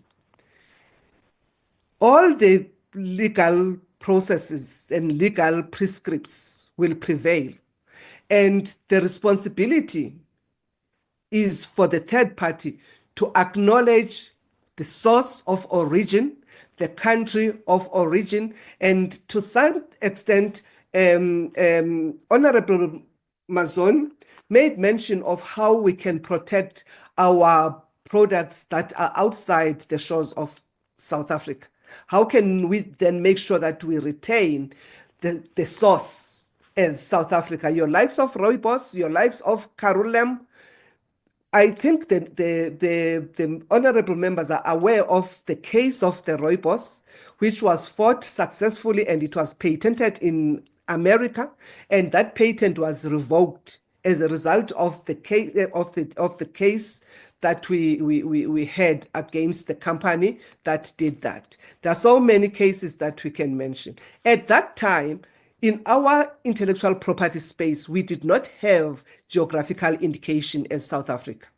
But following the rooibos case, we have now a geographical indication, which means wherever the rooibos is or wherever that product is, it will have a geographical indication that points it back to its source, which is South Africa. And there was an issue around how do we partner with other government departments. As the Department of Science, Technology and Innovation, we are part of the Intergovernmental Committee. When we were about to present the bill to Cabinet, there was a requirement that all government departments that are affected by indigenous knowledge must make comments. After making comments, they were called to Parliament to make presentations. Those presentations were intended to make sure that since this act is new, there were already pieces of legislation that were in place in other government departments. They must present and demonstrate if there are any contradictions, there are any overlaps. If there are overlaps, how are we going to manage those overlaps as government departments? Obvious overlaps will include the health department, where we are focusing on the same stakeholder, which will be your practitioner and the resource. Where do we distinguish the role of DSTI and the role of health? How do we treat the stakeholder looking and focusing on different angles of our mandate? So we started making sure that whatever we do, the interdepartmental is aware. At international level, we are working very closely with DTIC and CIPC, Companies Intellectual Property in Competition, because our act is an overall act that covers issues of copyright, because once we talk about the registration system and the documentation system, we are talking a copyright subject matter. And therefore, it is important for us to make sure that when there are amendments in the copyrights by DTIC, we have inputs as DSTI, and we are aligning our inputs with the act because we want to preempt the implementation of the copyrights. When there are issues around patents, we have a vested interest there because the work that my colleague Ank was talking about is a subject of patents, and therefore we must make sure that our voice is heard there, not at implementation, but at drafting level. We are working with the DTIC and other colleagues under the African Continent Free Trade Areas, because all of this, we are not doing it for fun. At the end of the day, there are going to be products that come out, there are going to be patents that come out, and all of that emanates into trade. How then do we as South Africa have a position that informs how the African Continent Free Trade Areas come up with protocols that are in line with our own domestic laws going forward?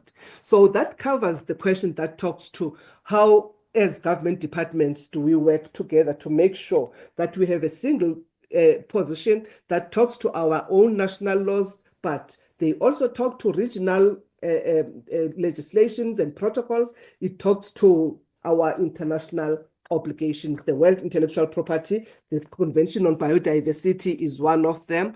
We work with the Department of Fisheries Forestry and the Environment, because we are signatories to the Convention on Biological Diversity. We are also signatories to the Nagoya Protocol, and the issues of access and benefit sharing, which is to the largest extent the mandate of the Department of Fisheries, Forestry and Environment. We are sitting there as DSTI to make sure when the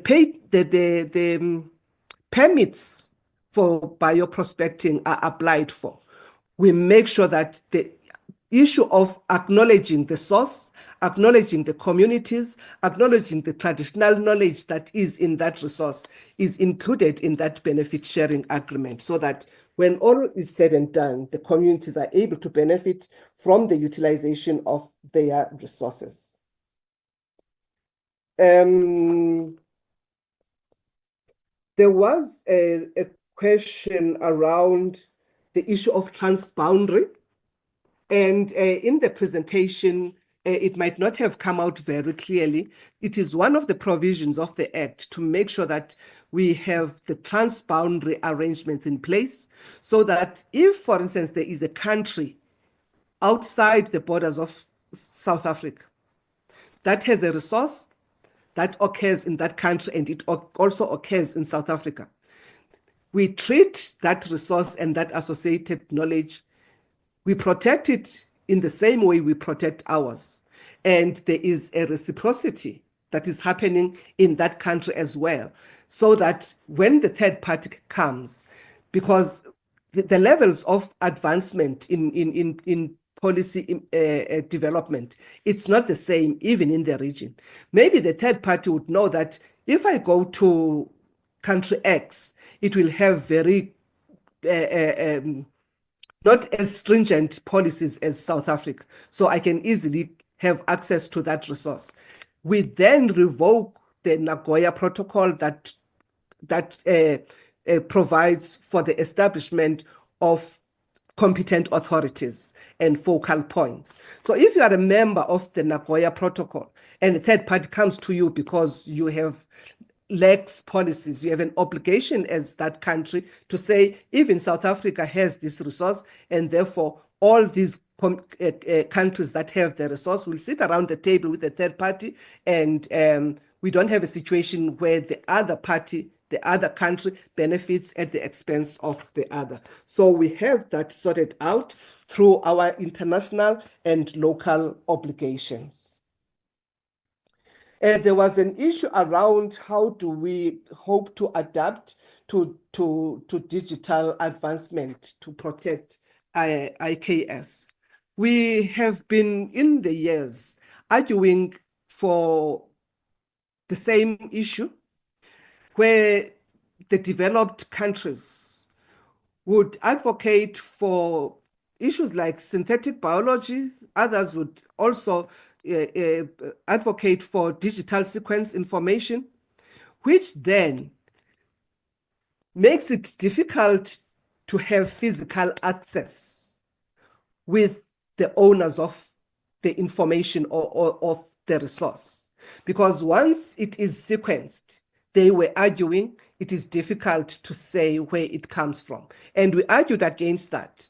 Under Article 8J of the CBD, we took that issue seriously, and during the COP16, that was one of our positions to say, it doesn't matter whether it has been sequenced, but at least you know, because that sequencing was done by an individual. It did not just happen. We know where the source was, and therefore, when we sequenced, we were able to know what we are sequencing. It shouldn't be a problem then to reverse back where the sequence came from and give due benefits to the communities. The issue around, okay, maybe I will come back to the issue around the smart village.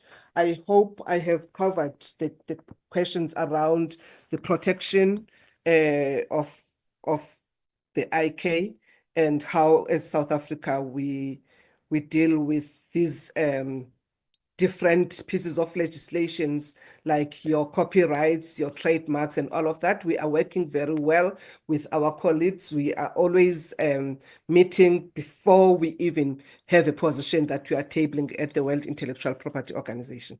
Thanks, Chair. Thanks, Shumi.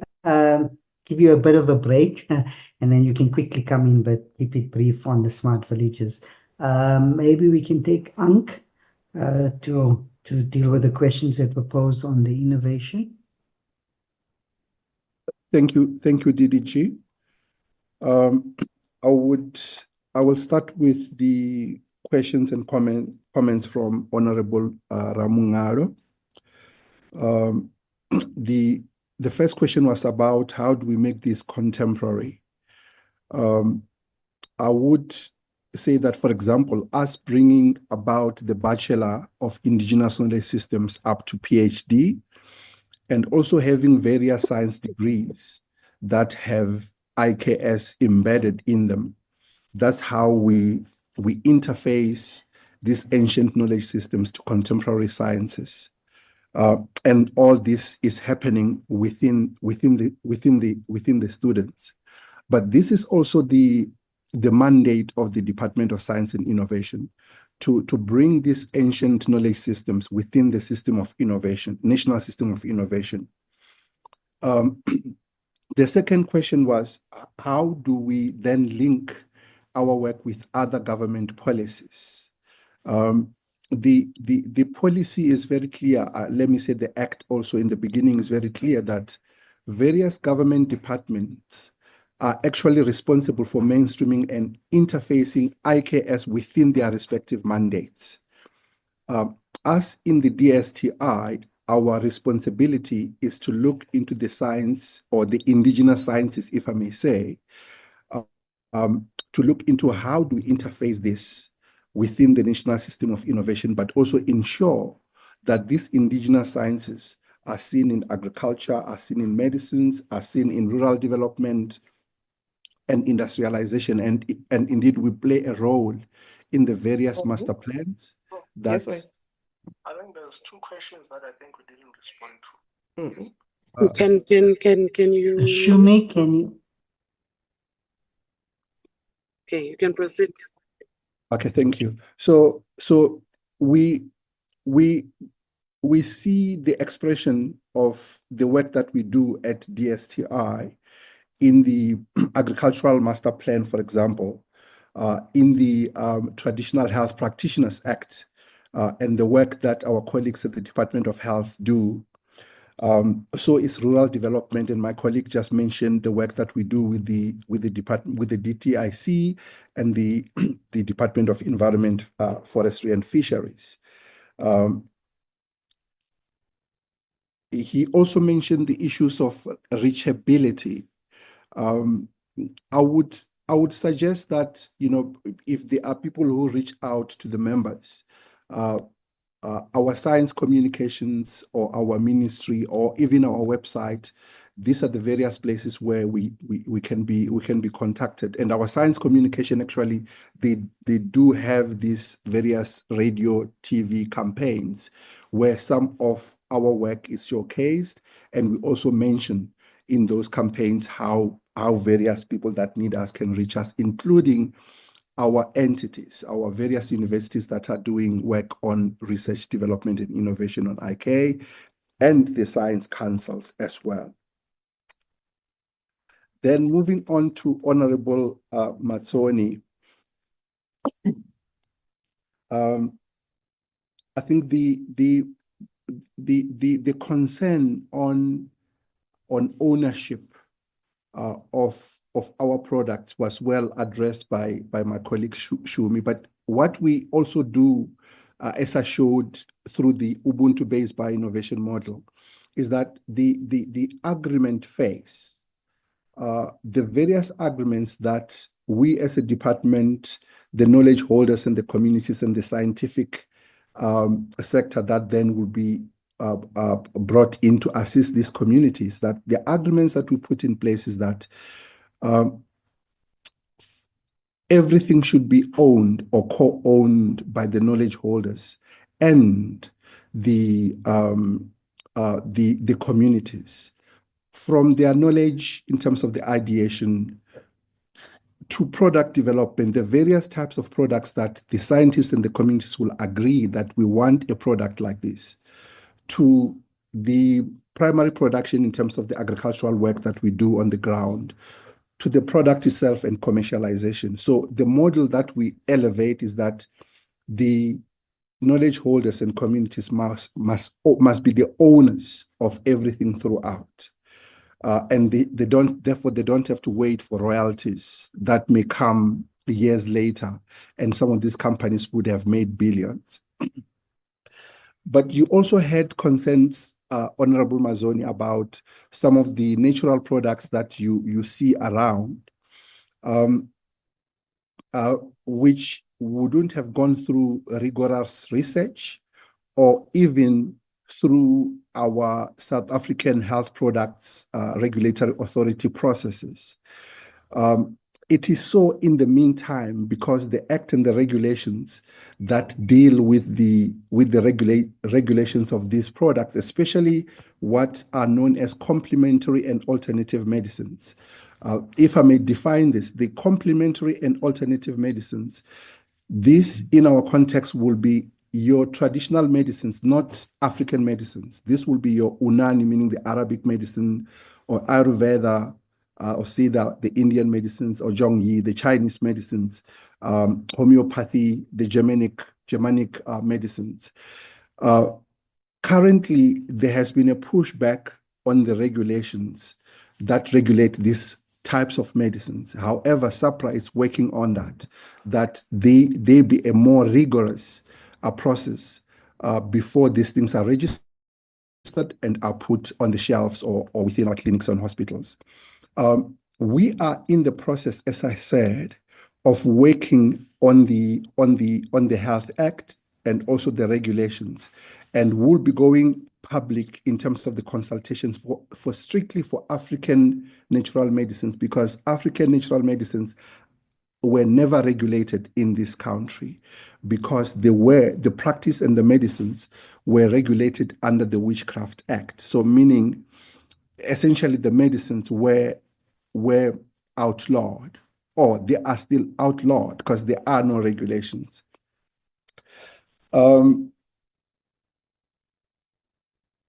Honorable Nkosi,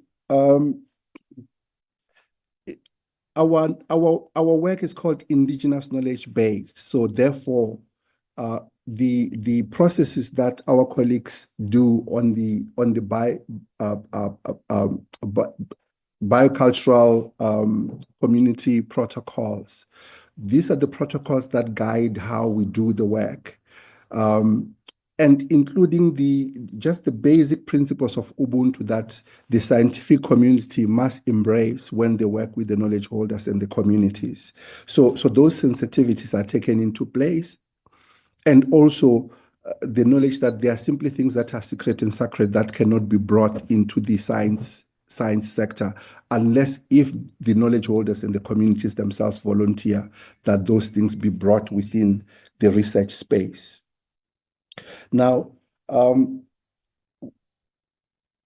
there was a concern. You mentioned the concern, Honorable Nkosi, of the fight between the Western knowledge systems and, in this case, African knowledge systems. Yes, indeed, these fights are happening in academia in various places within the context of decoloniality, for example, but also, as I said, in the research space. Most of the African scholars are bringing new research methodologies, including what our own Science Council, the AISA, propagate, the Africology approach to indigenous knowledge systems, even within hard sciences. So the transdisciplinary, multidisciplinary approaches are embraced within our space. Actually, it is the mainstay of how we do research. It's not necessarily strictly what you say is biomedical research. We infuse all these various research methodologies, and HIV, the three HIV projects that we have use these methodologies as well. There was a concern about reachability. I think. Sorry. Can we try to be brief, because I'm anticipating a process when we're passing 30 minutes now with responses. Just be brief. If you need to expand, you will then send us the written responses. But let us be brief, because we are now going to track with this answering session. Okay, I think it's only 3 that I'll just respond to. One is that we work with the TVET. The model that we use is an open model, and TVET colleges come in and out just as universities come in out of the model. In terms of the budgets, we are happy to share the information on the budgets. Our budget for the past 10 years grew from 3 million to 6 million, and it's only last year that some funds were brought back from TIA, and this gave us 57 million that we work with. All the other time, our funding was coming mainly from reprioritization. The system that we use, of course, within the DSI, our projects are audited, but we are happy to provide that information whenever it's required. The issues of cannabis, what I presented was strictly what we do within the DSTI. The challenges that are there do not necessarily concern us. They concern other government departments that are part of the master plan. We are happy to give a breakdown on the jobs. Of course, we are including the science community that we are trying to build within the country, including then the knowledge holders that are creating these jobs, whether permanent or part-time. Then finally, yes, the SAHPRA, the South African Health Regulatory Regulatory Authority, is the one that is responsible for clinical trials. And all the work that we do, including our own trials, are in accordance to the standards and guidelines of the World Health Organization, of which we are signatory. So we follow international standards in terms of all the types of research that we do. If anything else, Chair, we are happy to respond in writing, but I will then stop here in the interest of time. Thank you.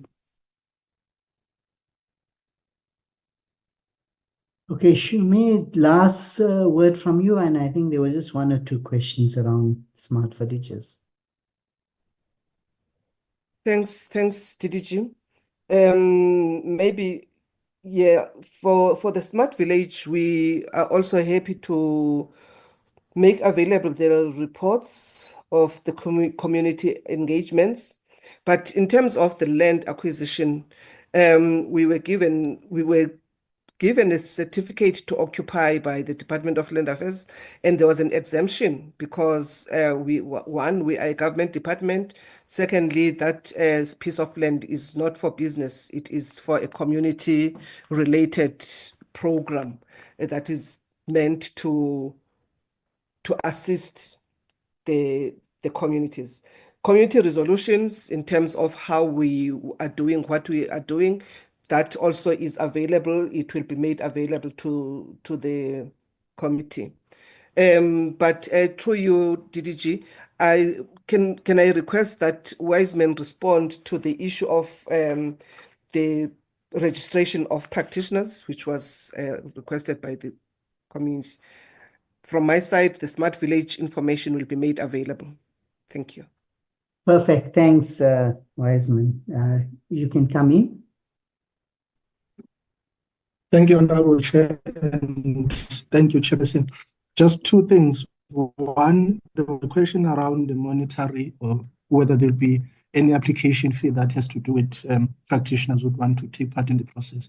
It is simply going to be a no-fee application process on the basis that we are trying to Amplify the redress element that has to do with our Batupile principle, and also for the fact that it would have been impossible for us to determine such a process and also include elements of payments for communities that would have been segregated for the longest time when it comes to their disciplines and the knowledge that they also possess. On the second one, whether or not how many people have they been we have been able to register when it comes to the RPL related process? It is simply that there's none, there's zero, in the sense that at the time we were running the pilot in KwaZulu-Natal in the Northwest as well as in Limpopo, we're testing the tools and the instruments, and those instruments relates to the norms and standards as a framework on particular disciplines. It also has to do with questions for assessments as well as criteria for applications, and also looking at the entire administrative process. So at the time we're doing this pilot, it would not have been possible to issue any certification.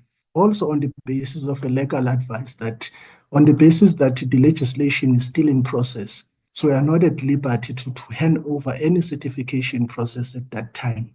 So on the basis of those arguments, we couldn't issue any certification, and that is why even now, in the working with SAQA as well as DHET, we are in the process of looking at the best and appropriate way of classifying the National Indigenous Knowledge Systems Office so that it is able to administer this process on behalf of SAQA as a body itself that regulates these kinds of disciplines.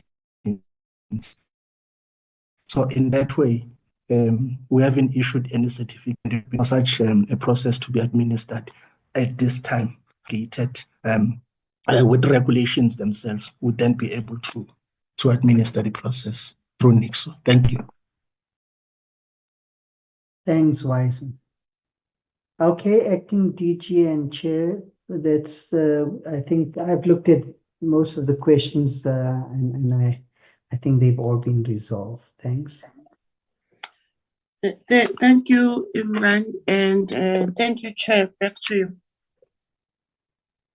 Thank you, DG and DG Imran and your team for the responses.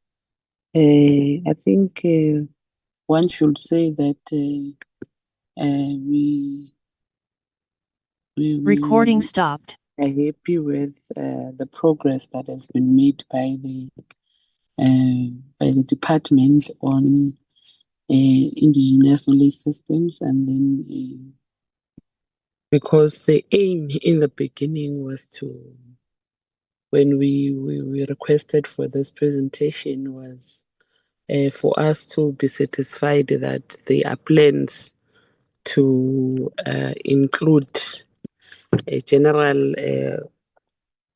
South African into science, that the science that is practiced in the country is science that they relate to, so that we have more participation in science than leaving science as an elite process or business. So we are now a bit satisfied with the process that is taking place with the act that is coming through. I hope that it's going to assist our people to be more engaging in science than the situation that we find ourselves in at the current moment. Another thing is that we hope that all these processes and systems that are put in place by the department are going to assist general learners that are in school to be encouraged also to engage in science and prioritize STEM projects, STEM not projects, STEM subjects in from high school, from primary level to high school, so that we have more people that are participating in science, and we have a balance of people who are participating in science, and science becomes our daily life, like it is. And the science that is not recognized as formal science, or it's also recognized into the systems of science, and we are hopeful that these goals will be achieved through the processes that you are putting in place. Thank you so much, honorable members, for your full participation into the portfolio committee today. And we'll also like to thank UDG and the department and the team from the department for preparing for the well preparation of the presentations that are presented here today. At least today we are on time. It is now safe for me to say that the meeting is adjourned. Thank you, Chair. Thank you, Chair. Thanks, everyone. Have a good day. Bye-bye. Bye.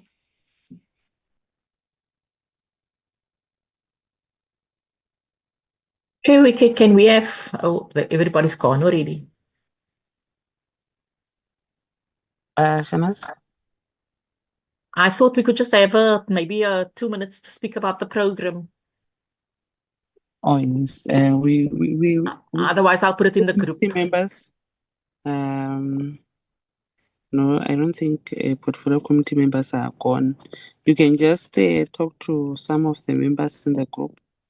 I see that most of them are still here. We can excuse members from DSTI, and then we remain with members of the portfolio committee. But I think it's just touch-ups on how we are going to have our meetings. So please indicate when everyone is gone, Shanas. And then also write in the group if there are those who are gone, maybe they can come back. I think they're saying from the work chair. Yeah, from the portfolio committee. Shanas? Chair, there's a hand. Chair, it's Yes. Honorable Nkunu. Yes, Chair. Can I be excused? I have to get into with DM to the family of Honorable Kabashe. Thank you, Chair. It's noted and you are excused, Honorable Nkunu. Can we proceed? Okay, Chair. Yes, Chair. Just that from the side of the DSTI, we were supposed to have a briefing next week, the 27th, on the vaccine innovation and manufacturing strategy. The department indicated that they're not ready for that briefing. I'm not sure what the specific detail is, but I did ask them to put it in writing to the committee for our consideration. That's the one thing, Chair. The option for that slot being open is that our meeting last week, the members may remember, we couldn't complete that presentations. It was a 2-part presentation on the technology innovation, the innovators. So the part on the innovation fund has not been dealt with. It's a short presentation, and then if members agree, then we can slot that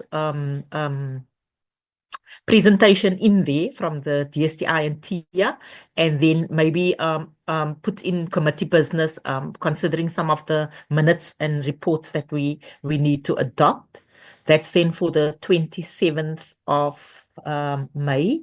Then the 3rd of June, it's a joint meeting on the with mineral resources and petroleum. They agreed to a joint. They requested if that meeting can be physical.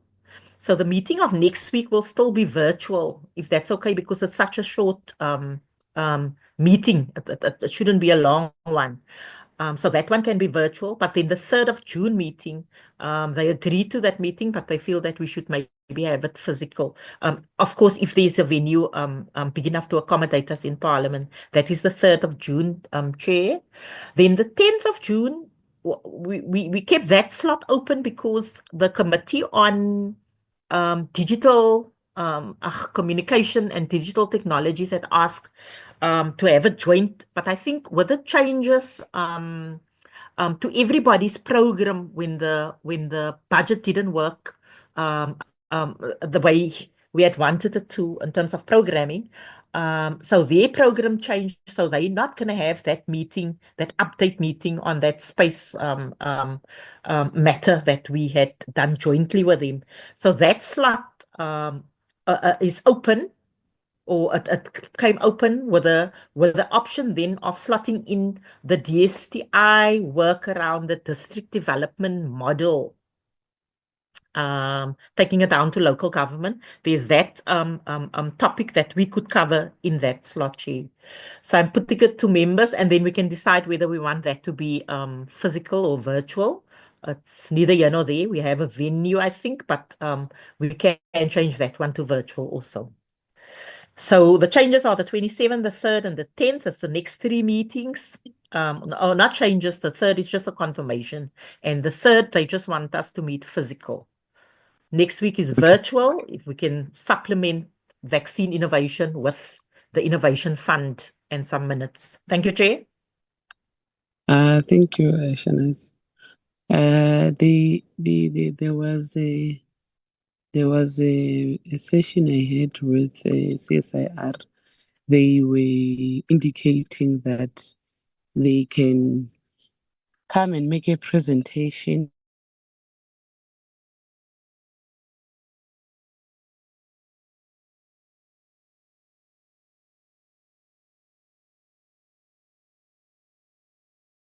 on a, what do you call this?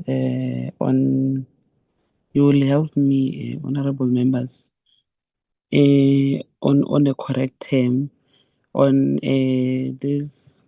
I think it was meant to solve cases like this ones of the rape cases. I think they have some sort of a technology that they have created on what do you call this? I don't know, man. Can you assist me? But it has to do with something to assist the police with their work on assisting rape victims with some testing processes. I don't know if there's anyone from our side. Renee. Is Renee here? Yes, Chair, she is on. Yeah, I think she can assist me with the innovation that is developed there from CSIR on the third question. But it's just to say that we can still have this discussion and agree on when we can future CSIR to come and join us. Okay. Maybe that other opening we can Shares, them and can I maybe suggest something other than that? We have CSIR hasn't presented to us on the the 5-year plan and the report yet. So they are scheduled for the 17th of June. So I think, or my suggestion is, at that time they would give us detail in terms of their programs and their the areas of work that they do. And I think emanating from that we could possibly do? I want to stop you, Shanice. Okay. Because on this one, I was looking at a situation wherein we can have a joint portfolio committee with police to deal with these sensitive issues of gender-based violence, the rape cases that CSIR has technology can assist, because I think it's an outcry out there.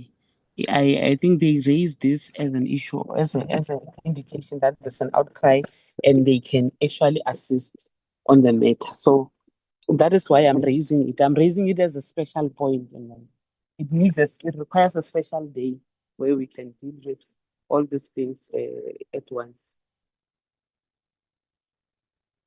Yeah. So now, that is me trying to create a slot for it.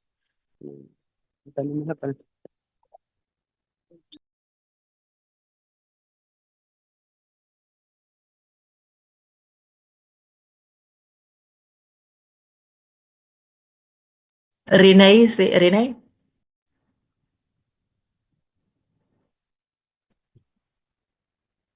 Hi there, am I audible? I'm having Yes, Renee. terrible problems with my Wi-Fi. Good afternoon, everyone. Chair, I'm not sure about the specific technology that you were referring to, but I will find out and then I will report back to you so that you can take it back to the committee. Thank you.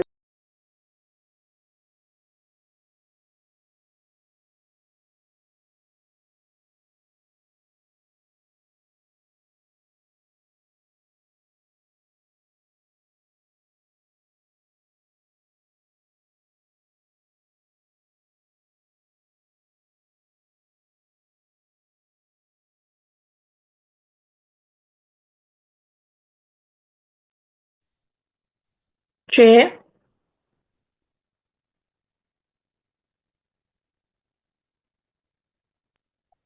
Yes, Shana's, Okay, are you okay with that? That we get further information on the particular technology and in which program it's located, so that they can brief us around that. Yes. And then we'll see if we can get that for that open slot on the 10th of June. No, it's fine. It's fine. But if you could get it faster, we could even close next week. We don't have to have the whole day discussing something that we can discuss in an hour. That we can discuss in an hour. So even if it's next week, if it's possible, let us push for it and engage. But if we're unable to get them next week, we are unable to get this meeting next week, we must be able to put it in the slot of the 10th of June. Okay, Chair, we'll look into it. Members, are we fine with that? Yes, Chair, we are fine with it. Are we fine with the program as presented, the changes that are being presented?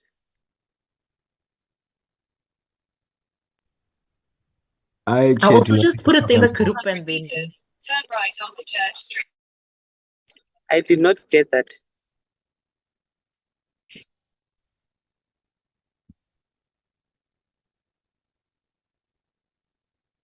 Honorable members, who was on the platform?